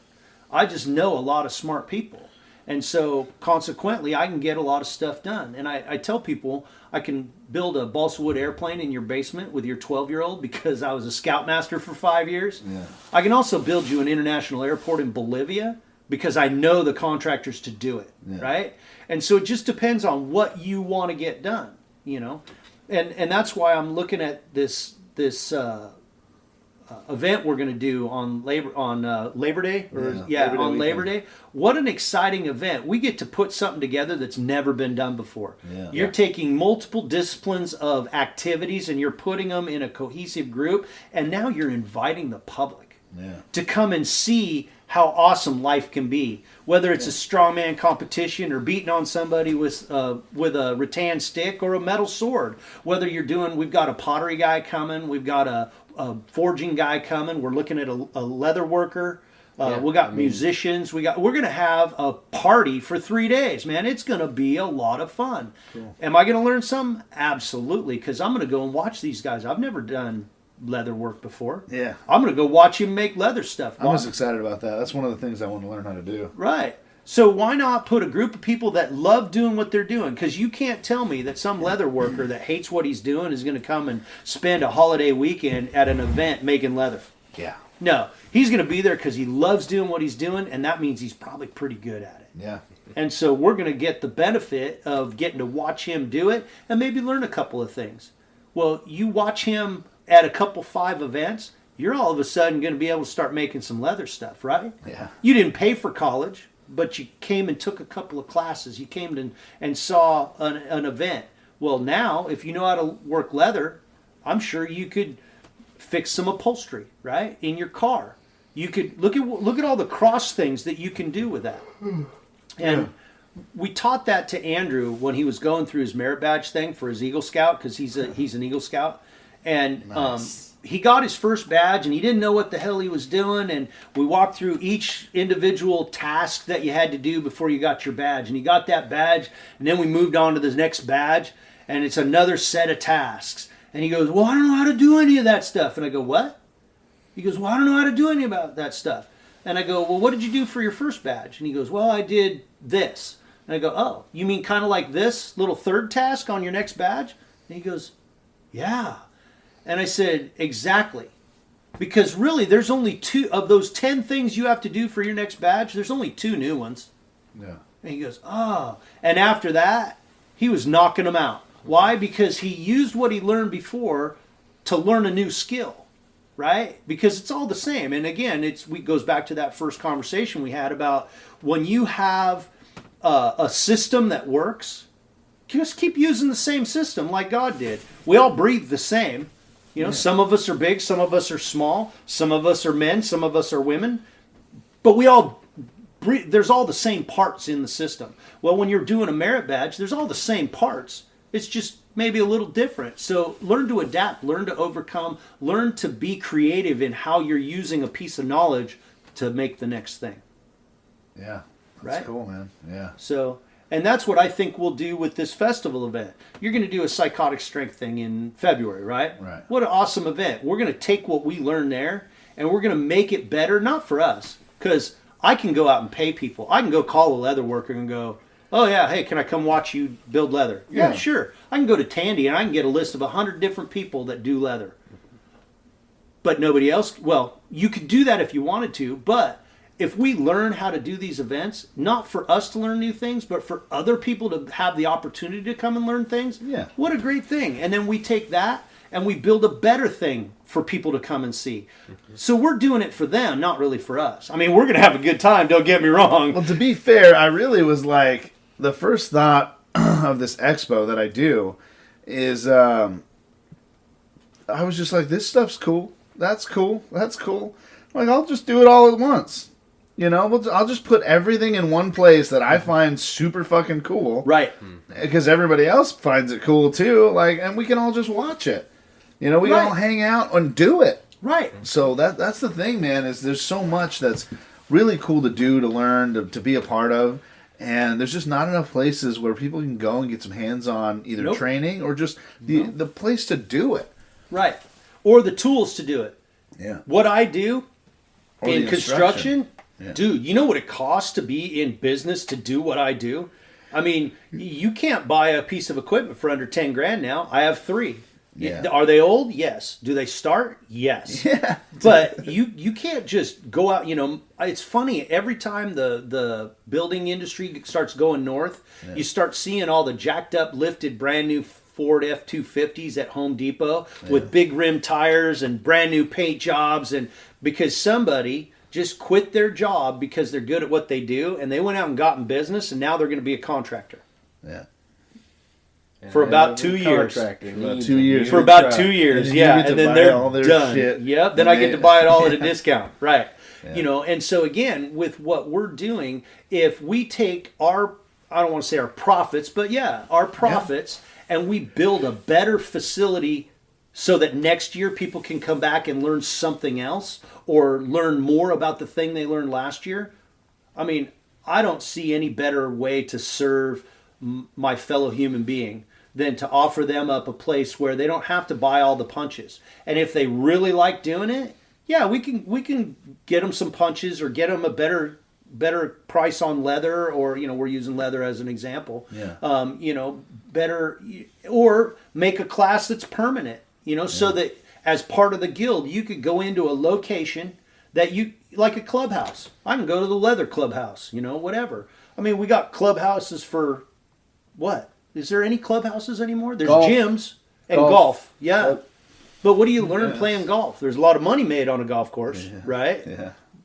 But that's usually there's a lot of handshakes on a golf course. There's a lot of handshakes on a golf course. That was my job for a while, was to go and golf and eat lunch. Yeah. Yeah, because that's where all my deals were done. That was one of the things yesterday with Lisi's there and everybody. Like, I set up this whole event and all this other stuff, and I was exhausted. I want to go home, man. And then he's like, "Oh, you want to get lunch?" I'm like, And then he starts turning to other people. "Do you want to get lunch? Do you want to get lunch? Do you want?" And I'm like, "Shit." Yeah. Like, okay, I guess we're all going to get lunch, you know? Like, dude, I wanted to go home and get some rest. Sure. I've been up, like, since 6:30 in the morning trying to figure all this crap out, and it's now, like, 4 p.m. I want to go, I'm teaching these people how to pick up heavy-ass bags. I want to go to sleep.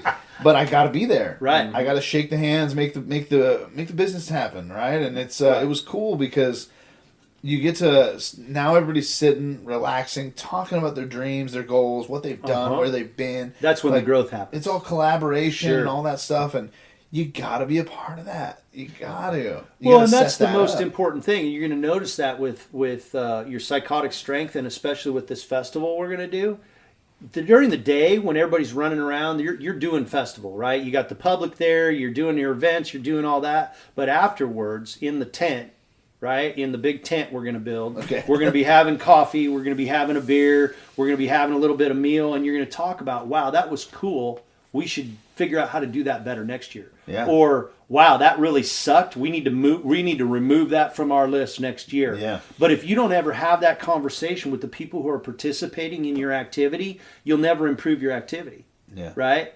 And that's... Well, I think it's hard, too, is because there's ways to go about it, right? Like, I'm always like, I'm very clear. I am very open to constructive criticism. I mean, when we first met, I thought I was going to sit in a constructive criticism at a table and that's all I was getting. Right. I was like, you guys were there. Like, all right, tell me how this sucked. Like, let's go. But that's what I was ready for.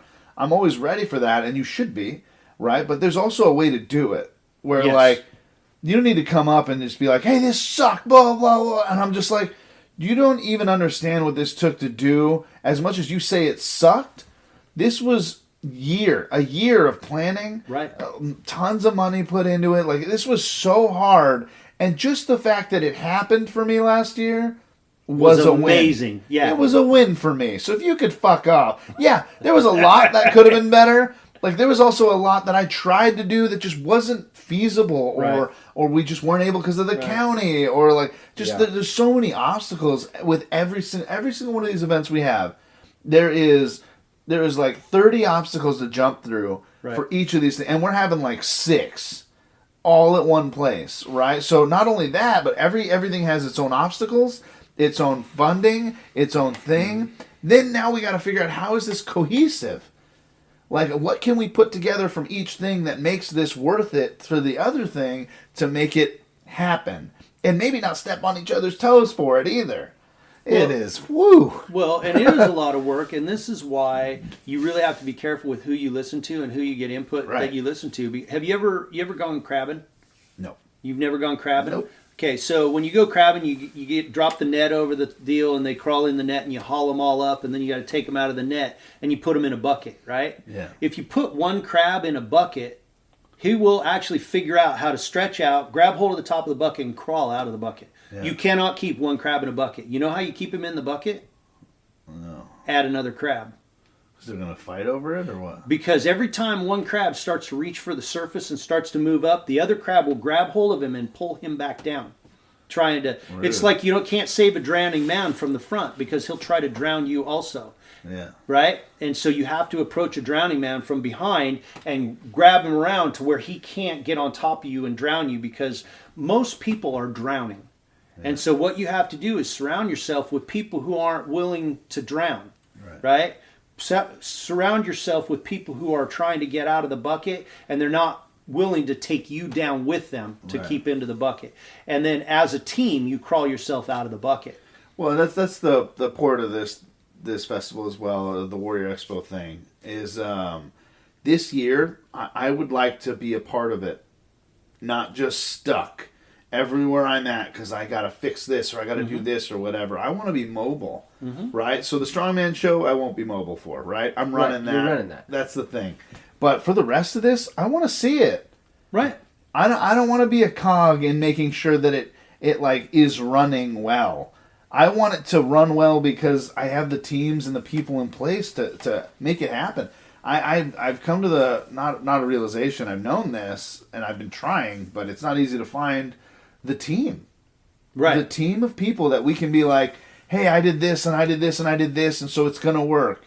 Well, hey, this broke, and I'm like, shit, I can't get over there. Well, this guy can. Right. Right? Like, so can you handle that? Or like, there's a whole system of I'm bothered with this thing broke. That's my business. That's my problem. Because it's an entire event-wide thing. Right. That's what I need to handle. Right. But if it's powerlifting or if it's the boo hurt thing, there's a team of people to figure out that issue and can handle it so that I don't have to be everywhere all at once. I'm one person. Well, and it comes down to delegation and job description and responsibility and finding the team that's responsible. Right. Like, Andrew and I have been working on the Realm now for 3.5 years, almost 4 now. Wow. Almost 5 now. I don't know. Okay, whatever. I mean, we can. I'm going to go look so I know. But let's say it is 5 years, okay?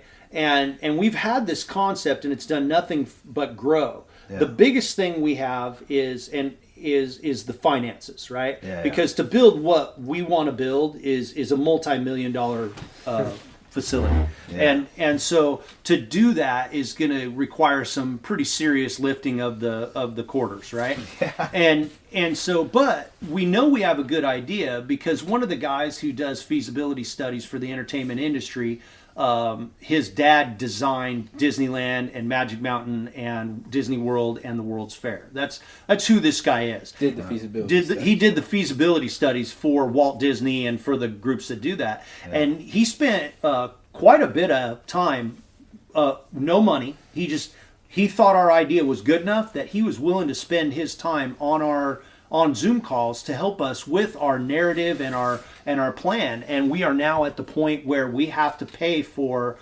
the engineers and the feasibility guys, the traffic guys and all that to justify what we're doing.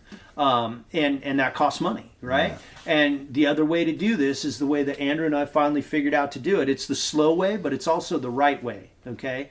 And that's to include other people in our dream and do it slow. So we're gonna do this event, right? Yeah. And then we're gonna do this other event, and we actually have a piece of property now that we have access to that's 48 acres. We have a live fire shooting range there because I also own a teaching and training organization for firearms safety and proficiency and wilderness survival.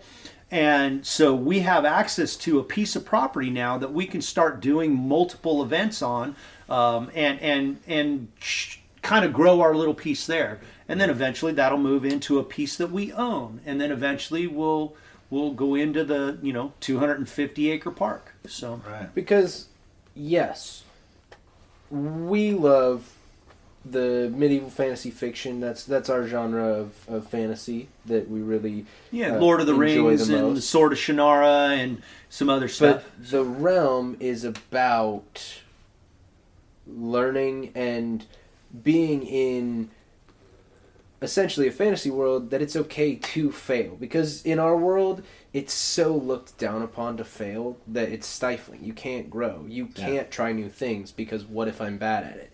Then you're bad at it and you learn just like everyone else who's ever tried a new thing. And it's our goal is to, with that event space, with everything we're doing, create spaces not necessarily themed to one specific fantasy style, but to reach out and touch all of the genres so that there is a place for everyone to realize that life is awesome. Yeah. And grow from that. That'd be pretty cool to have people from all walks of life, all different fantasies walking down the road. Cowboy, samurai, knights, like just everybody's walking down the street and just trying to, see how this is going. Like get to a different destination or a different place. I mean, because I think it'd be cool. You guys saw The Last Samurai, right? Yeah. That's a dude from, the Civil War here. Yeah. Right. Over in Japan. So, Right. maybe there's a cross culture where, that cowboy from this side of town, he's got to go to the other side of the park in Japan and figure out how to use a sword. Well, a cowboy, a samurai, and a pirate could all exist at the same timeline. Okay. It's the last... All right. Yeah. The last samurais and the first cowboys were in the same era with pirates interspersed in there. Right. Yeah.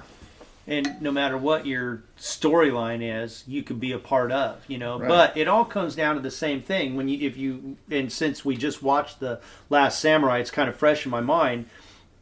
He became a samurai, not because of who he was, but because of who he became. Right. Right?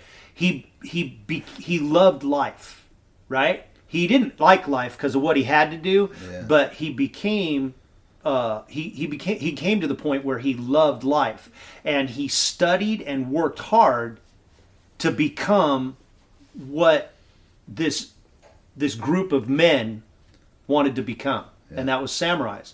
Its difference is he started at 35, 40, where in the village the little kids started at 8. Learning how to battle with wooden sticks, And so he had to start there and work his way up, but he didn't give up. But he failed. He was also a warrior of other standings as well. Right. Now, Sure. He was the main reason they survived as long as they did against people that were taught to fight the way he did. Right. Well, and that goes guns versus swords. It's Right. it's a rough battle. Yeah. Well, swords loose. But it also goes back to another thing that we like to teach at the park, and that's you can learn from somebody else as well as teach them, and they can learn from you as well as teach you. Yeah. Because you can't know it all, so I can learn from everybody else, right? I can learn how to be a bad leader from a bad leader, right? Or I can learn how to be a good leader from a good leader. The thing you need to really learn is discernment, so that you know the difference between a good leader and a bad leader. Well, I think that's most good people's interest in immortality, because I would love immortality to an extent, just because I want to learn. I want to learn everything. I want to. I'm going to speak every language. I want to know every combat style. I want to know I want to see things and learn and be a better being. Like, how long would that take? A couple thousand years, and you'd probably be about where you could be. But at what point would you just be done? If you look at the genealogies in the Bible that say, oh, this dude was 967 years old or whatever. If you really think about, okay, we spend 50 years mastering a craft. Yeah. And if you spend 50 years mastering a craft, you're amazing at it. Yeah. Imagine if you spent 500. Yeah. Well, that's why they drill a hole in granite with a tool we can't even make. Right. Well, and they're saying a lot of this stuff can't be done by human hands. I mean, if someone lived to almost 1,000, that guy's probably freaking phenomenal at it. Yeah. Like, I mean, how imagine would what he knows, especially when you can go, oh yeah, I spent 500 years mastering this. Yeah. And now I'm going to take everything I learned on doing that and apply it to other things. Just by mastering something, you get good at other things peripherally. Oh, yeah. Right. Because, in order to master this style of painting, I need to have really steady hands. Guess what? I'm also really good at sewing because I have really steady hands and I'm detail oriented. And hey, I'm probably pretty decent at masonry because I understand shapes and I have steady hands. And once I learn how hard to hit that hammer, all of a sudden I can replicate my art in stone. Well, and then how many times has your hammer broke? in 500 freaking years. Now you got to learn how to woodwork. And Right. rebuild Make a new hammer. Or you don't think you wore that hammer out in 500 years and you got to forge a new one or cut a new one or, No, that's really the thought behind the realm is can we do everything? Because we're going to grow our own food on site so that you can learn how to garden and then you can learn how to harvest and then you can learn how to make hot sauce or make salads or, whatever, so that people can understand the different nuances of making salad dressings or making sauces for your lamb or whatever. So there's an interesting concept behind an anime I just watched. It's about 6 to 8 months ago now. It's called Dr. Stone. I don't know if you've seen It's so good. It's phenomenal. So much fun. Yeah, so apparently everybody turns into a statue, and what is it, a couple thousand years later, people start breaking out. And now they have to rebuild society.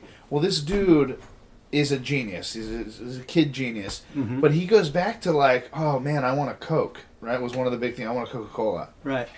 Well, he's got to figure out from scratch. Not like, I need this machine to do this. Like, how did they figure out how to do each piece of making the roots into flavoring, into compatibility with liquid? How do you now, bubble how do the I water and how do you bubble the keep water? the water bubbling? How do I make glass to put put in? And it was phenomenal to see just the amount of science that we take advantage of and don't even comprehend. Right.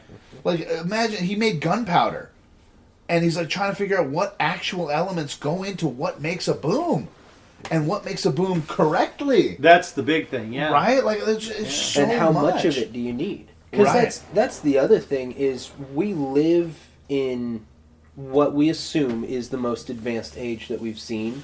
But we buy everything in a box. But we are also the dumbest we've ever been. Oh, yeah. I mean, as a society, for sure. When a decent portion of your society, when asked, hey, where does milk come from, says the back of the store. Yeah. I mean, it's, what is that movie? Idiocracy. Yep.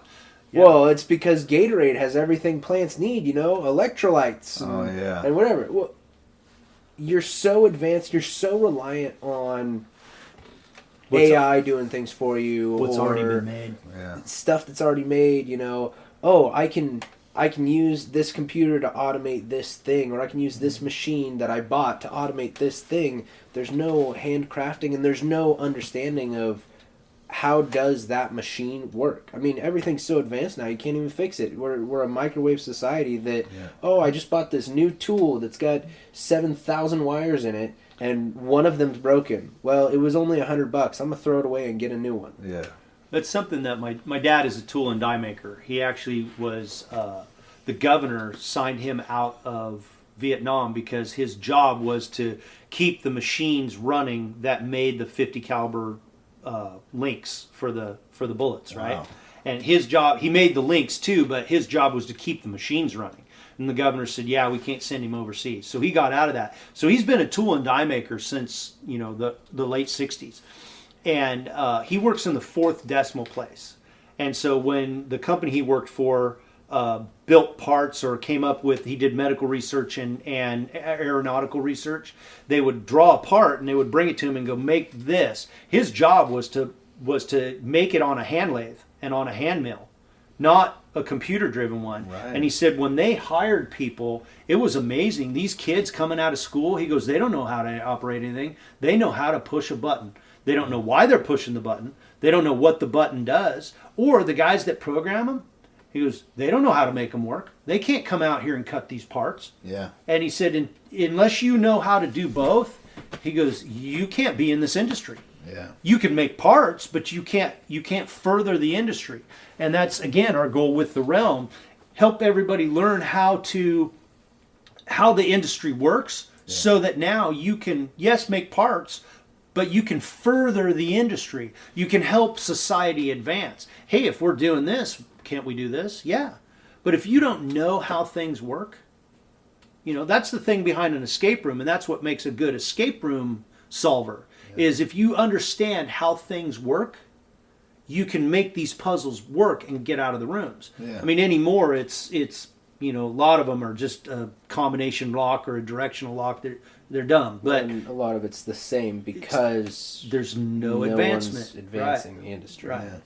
And that's part of what we're doing is creating for the realm. We're creating new escape rooms that have like legitimate puzzles. You have to figure out how this thing works to open it up. Yeah. Right. That's smart. I mean, when you go into it, I mean, let's say like you just want to make pasta, right? Like, so say somebody's like, oh, I want to go out to pasta dinner tonight. Okay, well, you need to reserve a spot in our restaurant to eat pasta, but all day you're going to figure out all the ingredients, what it takes. You're going to have to go harvest the wheat. You're going to have to break it down. You're going to have to make flour. You're going to have to go get the eggs. Like, you're going to have to like the salt. Right. Like getting salt out of something. Like, dude, that would be intense. Right.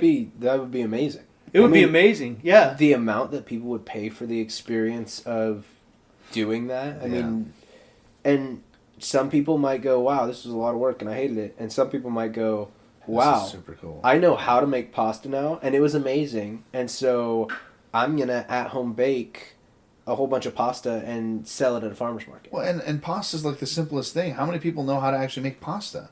It's flour, salt, and egg. Right. And you just got to roll it correctly, right? So, like, well, and think about the more complex shit. And your ratios have to be correct, too. Yeah. So, have you ever heard of agritourism? Agritourism. No. So, it's a pretty new industry. I don't think it's older than a dozen years, but I'm growing old fast. But people from other countries pay to come here. So, in southern Oregon, northern California, it's about $1 billion industry around that area where people pay money to come on vacation and work on farms. Whether it's tending cows or picking grapes or gardening it's called agritourism. It's a multi-million-dollar industry. It's huge. Wow. And they pay $10,000 to come for a week. You put them up and they eat at your farm, but they also work the farm all week. Well, that's like everybody going over to Italy learning how to make wine. Yeah, right. That's making wine would be considered an agritourism. Yeah, yeah. And so that's part of that industry is winemaking because of the grapes we grow up here. Oh, yeah. But there's also farming and horticulture and all kinds of different things. Well, we want to do the same thing with pottery and blacksmithing and silversmithing and growing water or growing vegetables. It is sincerely an infinite possibility. Yes. I mean, you can literally start out with your 250-acre farm, or not farm, city. Yep. Right, and you would have to expand. Yes. Well, eventually. That is the great thing about the realm and what we're trying to do. Yes, it's very fantasy based, and it is an escape from the reality of I have to wake up and go to my 9-to-5 job. Yeah. But it's also an escape into the real world, that everything that you can do is possible because we're in reality. Yeah. And anything is possible in the reality we live in. I mean, well, like you said, you went to school to go be a chef, right? Yeah. So now you can walk into any restaurant and say, I'm a chef and I would like to work for you. Now, whether you get the job or not is irrelevant. But if they said yes, you could absolutely perform in that place. Right, but with the right amount of learning as well. How do you want me to do this and prepare this? But because you're a chef and you've had that little bit of experience, you now know the questions to ask how that restaurateur wants his stuff done. Well, and that's the thing, too. I mean, just the schooling alone, I cooked for 10 years, right? I also did my best to keep my wife at the time stay-at-home mom. So I'm working 2 full-time jobs, 80, 90-hour weeks, which turns you into this zombie. But this zombie that is now doing this half asleep. Yeah. And I got to the point where I got into management, and I was so good and so fast that, like, I could do anything without even looking. Right. And it was phenomenal. And it was crazy how that works. But you gotta want to, everywhere I went, everything I did, I wanted to be the best at it everywhere. I mean, I brag to, so my whole my whole background, Hispanic people are huge in my background. I grew up in LA. Until Lily, I dated exclusively Hispanic women, right? So my whole life is in that culture. And so I was very proud to be what it's called like a certified Mexican by other Mexicans, right? And it was something that you don't learn until you work around people who bust their fucking ass all day, every day. All day, every day, on just how much of an honor it is for them to consider you like one of them. Right. And then I did my externship in El Salvador, right? So you got to think about how hard the people who live here work and bust their ass and do all that other shit. What if you were so hardworking and so fucking good, you made a great living in the country you were at? These people, it was insane to just see the amount of... And by the way, everyone's on salary. So you make $12 a day. And that's pretty damn decent. Right. That's what they offered me to stay, was $12 a day. So people are making around 20. The chefs and like all that other shit. So that's damn good. But they're there when they need to be until they're done. All day, I worked 16-hour days, fucking 8 days in a row. Because we had just this influx of different... I was working at the Intercontinental. It was one of their 5-star hotels down there under a French master chef, Vincent Botenois. And his wife's from Costa Rica, so they ended up moving to El Salvador. He was on TV every week. Like, he was he was a star down there.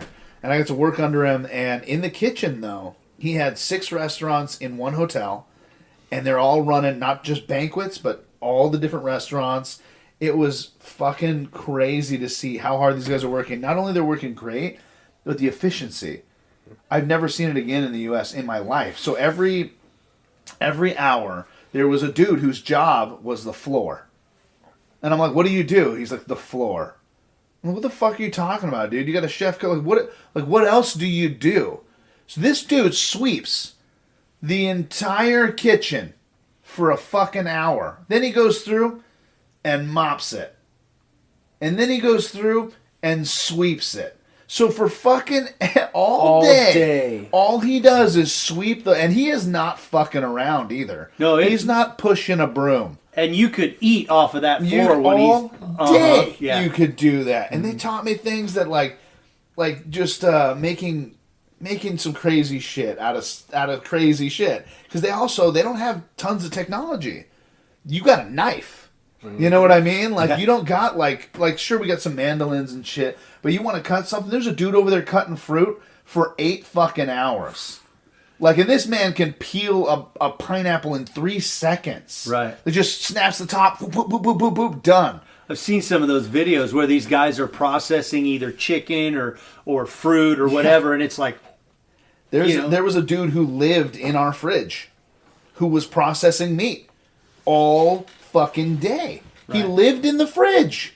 He had to have this sweater under his coat because he lived in that fridge all day. And however long we were there, he was there. Cutting chicken and beef. They're bringing in whole fucking cows. This dude's sawing this thing into chunks. Like, it was nuts. Look, I've done a whole cow before, and it took 3 guys 2 10-hour days.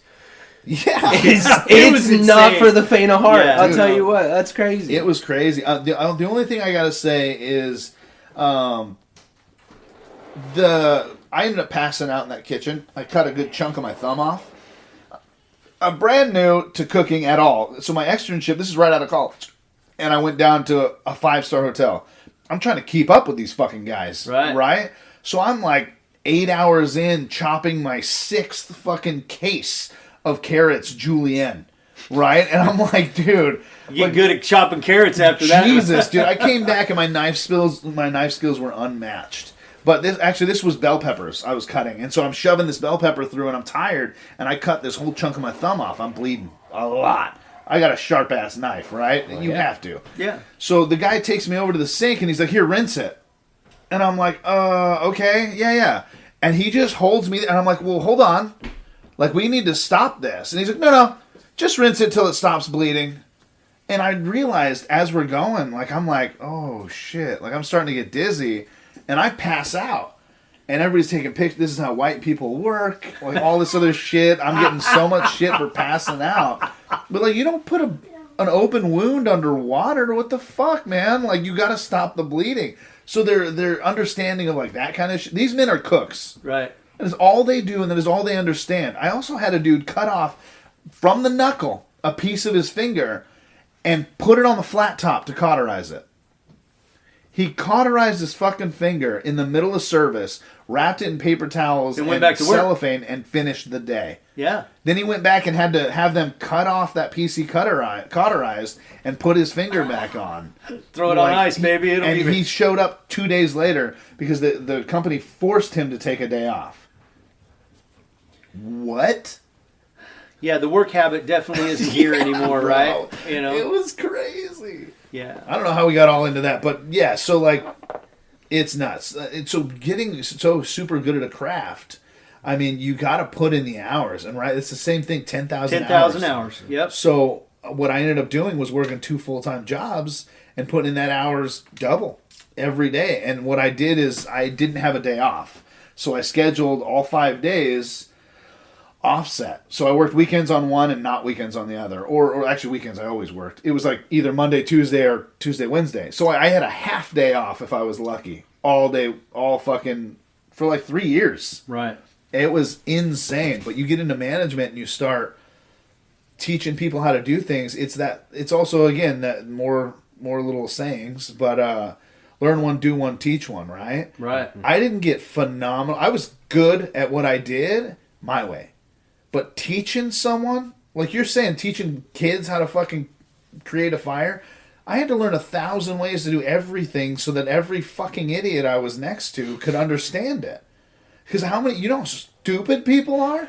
Oh, yes, man. I do. Yeah. I have employees or had employees. Right. So, yeah. So teaching people to do things, especially, I'd say the worst thing I ever heard was, I know. Don't fucking tell me that. I'm taking time out of my day. If you know, nod and say thanks. Because I'm teaching you anyways. If you know, try it the way I do it. Yeah. You know, and it's just learning If 1,000 you know, different ways. Why do I have to teach you? That's the other thing too. And that's the thing that's in society today is this: they come out knowing everything, Yeah. right? And if they're so afraid to fail that they do nothing instead of try to fail something. Right. And in the scouts with the kids, and adults seem to work this way too, but in the scouts with the kids, we'd set them up to fail. We would absolutely set them up to fail. Yeah. So that we could make them solve the problem.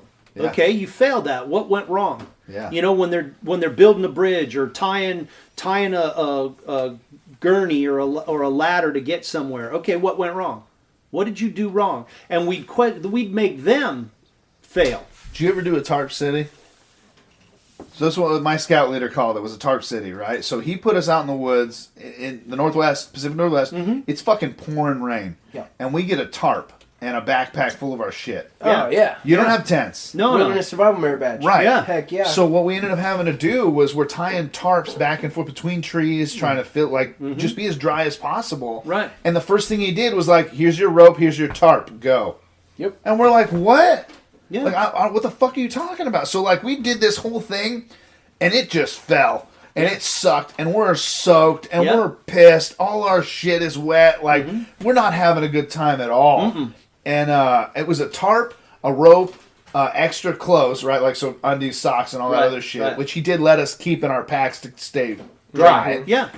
And then a knife. And that's all we were allowed to bring. Yeah. He brought food and all that other shit, and everybody had to pack in a little bit of it. But Sure. he let us just completely fail Absolutely. at first. And, like, everything's soaked. Because we got undies and socks and shit, but we don't got, like, extra pants and shirt and, like, all this other... You got your coat on, Right. which is now soaked. Right. Because you put up the tarp, you get underneath it, everything falls over. And you don't have a dumps place water for your on you. fire. Yeah. Yeah. So then we had to rebuild it again when he taught us how to put everything together, how to tie our knots, to tighten them around a tree, and like it was super cool when we were done Right. the right way, And you'll we had never to dry forget everything it. about. Yeah, We'll never forget. but it. now I can go to the fucking forest, have a rope, a knife, and a tarp, and I'll be And okay. You'll be fine. Yeah. Yep. Yeah, In the Pacific Northwest. in the Pacific which is Northwest. one of the most difficult shelter places. Yeah. There's food everywhere here. Yeah, you will. But- if you're starving, Oh, you're yeah. just dumb. But finding There's so much shelter or making shelter because of how aggressive our rain is just difficult. Well, and then trying to figure out If you don't know what you can even use for firewood and Right. shit. Yeah. Like it's all soaked or dead or like just or filled with whatever. And man, that was some invaluable lessons. We also did ice snow caving. Up on the Oh, mountain. that's Yeah. so much fun. My buddy totally drained his shit wrong and ended up with a frostbite on his toe because it just drained. It was fine, and then it Then melts. it filled up. Yeah, and now his feet are in water. He didn't even notice till he woke up, and now he's got frostbite on a toe. I think he was able to save it. I'm not really sure, but it was real rough, man. Well, and that's part of that. And people ask me about the realm, and there's so many different ways to describe it. It's a school, it's a 40-acre escape room, it's an adventure center, it's a place that you can fail and learn what you did wrong, and then do it right the next time. Well, you got people there to teach you how to do it right. Right. And like sometimes letting people fail, like we were talking about, is the right way to do this. How do you think this works? Go ahead and try that, and I'm going to show you how I do it. Yeah, and the way it works. And I learned that in scuba diving too. So I think I've got about 25, maybe 30 different certifications. So in scuba diving, I'm master diver, and then I've also got some deep wreck penetration, and I'm got mixed gas certification, some depths that recreational guys don't go to. I've done some pretty cool stuff, one of the things that I did was I made sure I took all my classes from a different instructor. Interesting. Right? Okay. Because each diver has, like you said, this is how I do it. Right. And then everybody based on their body type or their whatever, they change their technique in lifting. Right. I did the same thing in diving. What I did was I gained a little bit of knowledge from all these different dive instructors, right? Yeah. These guys who are teaching classes, so they're already a good diver. Yeah. And so I was able, if I took a fish identifying course, well, guess what? I not only learned fish identifying from them, but I also learned buoyancy from them. Yeah. Why? Because to identify fish, you got to know how to stay in one spot to let it come back out, right? Interesting. So I could watch how they did that. This guy handled buoyancy different than this guy or this girl, right? And so I was able to get all these different instructors to give me stuff they didn't even know they were giving me. I did the same thing we talked about in construction. Yeah. When you learn from a bunch of different people who that's what they do, you can start gaining all this knowledge. Am I good at construction or at finish carpentry as the guy who taught me finish carpentry? No. But I'm good enough to get by, right? Yeah. And so am I good at building this realm park? No. But I know enough about adventure and enough about each thing that I can hire an expert to do it and get the thought process or the concept across so that they can go, oh, this is how I would do that. Wow, that's a way better idea than I had. Yeah. So why don't we do it your way, right? Yeah. And what I'm doing and what what I'm helping Andrew do actually is put together the team of people who want to build this thing, not because they're going to be bazillionaires, not because they want to be a part of something, but because they love what they do and they want to make what they do part of this concept, right? Well, it's how Henry Ford did his assembly line. I mean, Henry Ford didn't know anything about engines. I mean, he knew enough about engines, but he wasn't an expert. Right. But he went and found the expert in the field of engines, in transmissions, in bodywork, in each of these things, and said, okay, now do your part, and let's put it on the line. Right. He went from, I think it was 3.5 weeks of building a car, piece by piece, to 3 hours. Wow. He could start the car, and in 3.5 hours, it would be through the line and done. Wow. That's intense. It's intense. And so by learning from all these different guys who built these things, I mean, if we're building the park, wouldn't we want to go to Disney to find out how did he do it? Right. Why did he do certain things? We're not going to do it the same as him because there's no heart in what they do anymore. It's all about the dollar. I want to do it with heart in it. Why would you build something that other people don't love to come to, right? Yeah. Why would you do something just to collect $1? I always tell people, you can make more friends. There's 7 billion people in the world. You can make more money. We have a Yeah, they keep printing it. We can keep making it, They just right? stop printing the penny. Yeah. Well, okay, we can't use pennies anymore, but your word. Yeah. That once you lose that, you lose everything, and so you got to keep your word, and you got to do what you say you're going to do, and when you do what you say you're going to do, and build something for other people to come and enjoy, we're going to build something for other people to come and enjoy. Right. Who wouldn't want to be a part of that? If somebody else was building it, I'd sign up. I saw what you were building with your psychotic strength thing. Not my thing. I'm not a lifter. I'm not a gym guy, right? Yeah. But you're doing the Warrior Expo, right? Yeah. Which is a whole bunch of guys having a good time doing an event. What a great thing to be a part of, right? I'll sign me up. Do I need to make money? No, I got a construction outfit. Well, I think also the part of growing anywhere in any way is being open and curious. Right. Right? Like it's okay to ask why or all that other shit that people get super nervous about. Like, you're not going to get better if you don't ask why. Like, you're talking about the buoyancy thing. Like, like you learned a different thing from that guy, but like it's because you went up and we're like, why'd you do this? Something, it's just second nature for him. If you learn from the same guy, all his second nature things would be your second nature thing. Right. But now you've learned something second nature to another person, and you've learned why there's a difference. That they're not even thinking about that anymore. They're so far past trying to teach you something else. Well, the other thing that I know that happened when I learned buoyancy, for instance, we started filming our dives, right? We had an underwater camera, and so the dive club started filming our dives. And what we were like, well, we started noticing our buoyancy got better, but guess what? We started seeing our gear was wrong. So we started streamlining our gear. And then you know what we got in return for that? Instead of a 1 hour downtime or bottom time, we started using less air because we were using less effort fighting our buoyancy and fighting our gear. We started getting an hour and a half underwater. Nice. Right? Because most of the time when you're not doing mixed gas dives, you're limited by the amount of air you can take, right? And before your nitrogen gets through the roof and you got to come to the surface. But a lot of people use so much air because they're not efficient in their diving that they run out of air before they run out of nitrogen limit. Well, we were running out of nitrogen limit before we were running out of air. That's pretty good. And so you start going to mixed gas.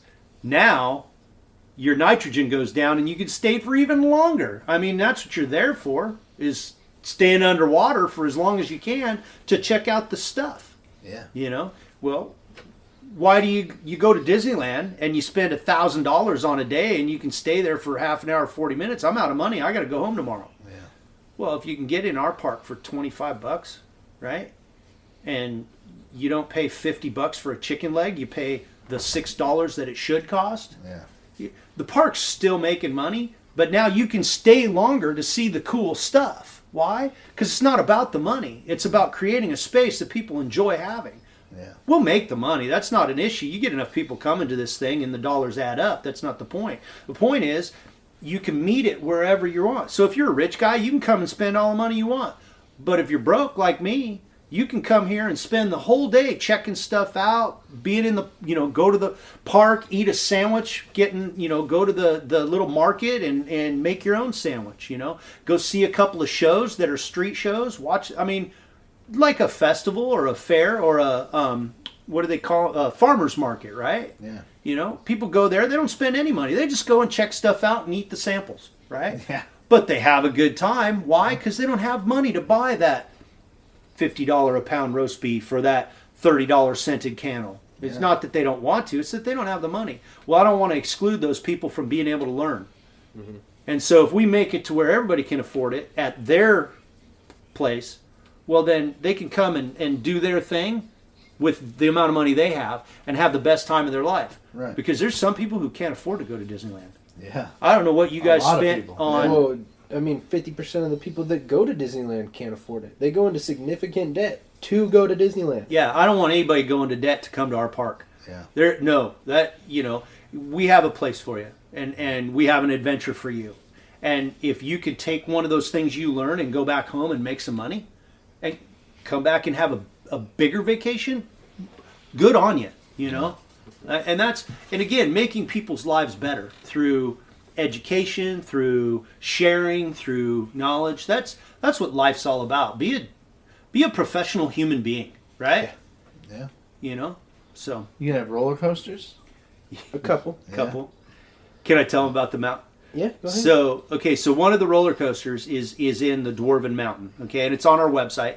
You can see the Dwarven Mountain and the kind of the roller coaster. But picture this: it's a water ride, right? Yeah. So it's like what's the log ride, It's right? Tiana's Bayou now. Yeah. But Splash Mountain. But so Splash Mountain's a log ride, right? Yeah. Well, ours is a rock ride, right? So it's a carved rock boat, right? And it hauls you up the mountain, and then it drops you through the mountain. And when you drop through the mountain, you get put into the lava, right? Okay. And so the lava has, white or red lights and well, there's sensors in the boat. The boat gets hot. Oh, nice. So the boat starts heating up. It's that 4D ride situation. Wow. So you're coming from Yeah. the top of the mountain, the lake at the top of the mountain that falls into the lava. And so you fall into lava, it splashes up, and then you ride, rather than, we're in the log ride, we're going to ride the water to the end, you're riding through the lava, through the inside of the Dwarven Mountain, watching the people do their shopping and whatever, but you get the experience of Being inside the mountain, riding the Right. lava boats. And there's a hotel inside the mountain that you could stay at. And we have an event we're going to do where it's basically a mine shaft where you can go in and mine, right?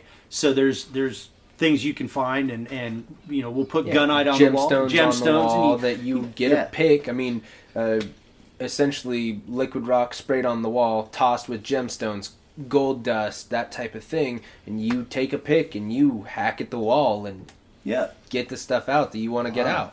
Kind of like at Silver Dollar City back in Branson, they have a sluice box where you put a bag of dirt in the sluice box and you go like this and then you pick out the agates, right? Yeah. Well, this is the same thing, only it's in a mine, right? It's in a Dwarven mine. It's just they have that at Great Wolf Lodge too. Yeah. So you that kind of thing, and then when you come out through, some big red dragon's But no. Their lair. Their lair with all their coinage going on, and then you get out. So yeah, there's a drop ride designed. There's a couple of roller coasters, and also you've got this 400 or 500 foot tall mountain. Well, you cut the top off of that, and you jump down the center of it with a bungee jump, and that's another ride. You're not going to see that at any other park. A 500 foot bungee jump into the center of a Dwarven Mountain. That's cool. I mean, it's the largest or the biggest drop in America is High Bridge in Medford. No, in Bend, Redmond, just north of Bend. Just north of Bend. It's a 320 foot jump off a High Bridge. Yeah, and that's the largest one. It's the largest one in the northwest. In the northwest, is it? Yeah. So Andrew and I went and did that on the way to Sun River one time. I was like, hey, let's try this out. And it's really fun. I highly recommend bungee jumping. It's amazing. Yeah, the first one was interesting. Yeah, it was amazing. It's gotta be scary, man. Why? They do it all day long and have no accidents. I don't know, man. I'd do it, but I also, I guess I'm losing weight now, but it would be, something I'd have to make sure that I'm rated for.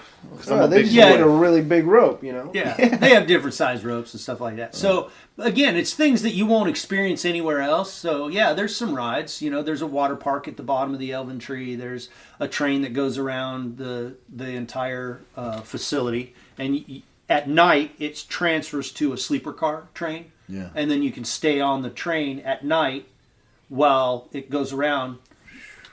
And then in the morning you get up and you got access to the park again. Logistics on just that train alone, man. Mm-hmm. How much is it going to cost to keep that thing going? Well, it depends Not a lot if it runs on water. Wow. Okay, water. Hydro train now, huh? Man. Steam train. Steam train. Mm-hmm. All right, that's the thing. That's the thing. Yeah. So kind of a steampunk looking thing that's, so you're not just doing a new, it'll be looking like a steam locomotive with steampunk, put some extra copper wires on it and all that. That'd be cool. It's just what the mind can conceive and you're willing to work hard at, you can achieve, and that's how big can you think? Yeah. Most people can't think big anymore. right? Who Yeah. was it? Or I they're can't not- remember who. They're not allowed to. They're not allowed when they're to, younger, yeah. and so they lose the ability. I mean, They're taught what to think, not how to think. Right. Your mind is a muscle. If you don't use it, it will deteriorate. Yeah. And look what this doom scrolling's doing to us. Yeah. People It's don't real think bad. anymore, you know. Yeah. And a lot of people they're just I'm one of them. watching somebody else do something. I scroll so hard. I do it all the time. You can learn stuff scrolling too, but there's a balance. Yeah. Again, you know, what are you working towards? Find something that'll teach you how to do that. Yeah. Well, it's easy. I mean, it is an easy dopamine hit that you don't need to think about, and you just, okay, I'm going to turn my brain off and scroll. Because it's hard work to go out and do something fun. I mean, really, when you think about it, you either have to do it by yourself, or it costs a lot of money to do it with a group, or you have to get a group together that's willing to put in the work. I mean, going out camping. You got to drive to a location. You got to spend the night in not your comfy bed, potentially being cold. I mean, it's especially if you don't have the tools to camp correctly. I mean, if you don't have the equipment, if you don't have all that stuff's expensive anyway. And that's part of what we want to do with the realm is make adventure accessible so that you're not stuck doom scrolling. So you have a place to go and build community and try new things and get together with people that, hey, I also want to go on an adventure. What does life have for us? We're in a beautiful place in the world. I mean, the world itself is gorgeous. Yeah. Go explore. Just because we have developed cities doesn't mean that everything has been explored. Yeah, that's true. I saw there's a bunch of canyons and stuff in Arizona or something that are attached to the Grand Canyon. There's like thousands of miles of it that nobody can even get to. You know, it's like you get over here and that's a crater almost. Like it's just there's no way down. There's no nothing. So like it'll probably never be explored. All that stuff. It's pretty interesting. Well, have you ever done any research on the Grand Canyon and how the Egyptian artifacts that they found in the caves and the places? It's not even the Egyptian artifacts. It's the largest collection of mummies comes out of the U.S. Wow. I know. When you think mummies, you think Egypt. Yeah.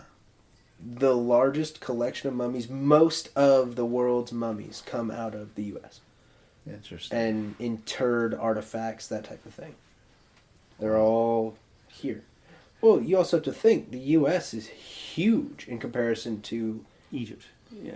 everything. Everywhere. Yeah. I mean, well, there's we're a lot huge of landmass. and I don't know where you find them, but there's a lot of articles from the 1800s where the Smithsonian, when it was first developed, came into these small towns and collected the giants' bones of the giants, and took them back to the Smithsonian, which they have no record of today. Right. But they're in local papers. They got pictures and they got articles that say, yeah, these guys from the government came and took, I think we should do a whole conspiracy theory podcast eventually. You know. Oh, what's that? There's a whole bunch of them. Is Man, it we could butterflies turn your and head. what's the name of that one?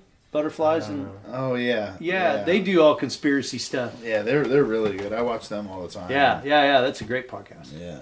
So all right. Well, let's try and wrap this one up a little. We're at like 2 hours and 15 minutes. Yeah. But yeah, this is a good one. All right. So this is Tyler Toby Townsend. Andrew Hopple, And Carl Hopple. Thank you guys for being here. thank you for having us.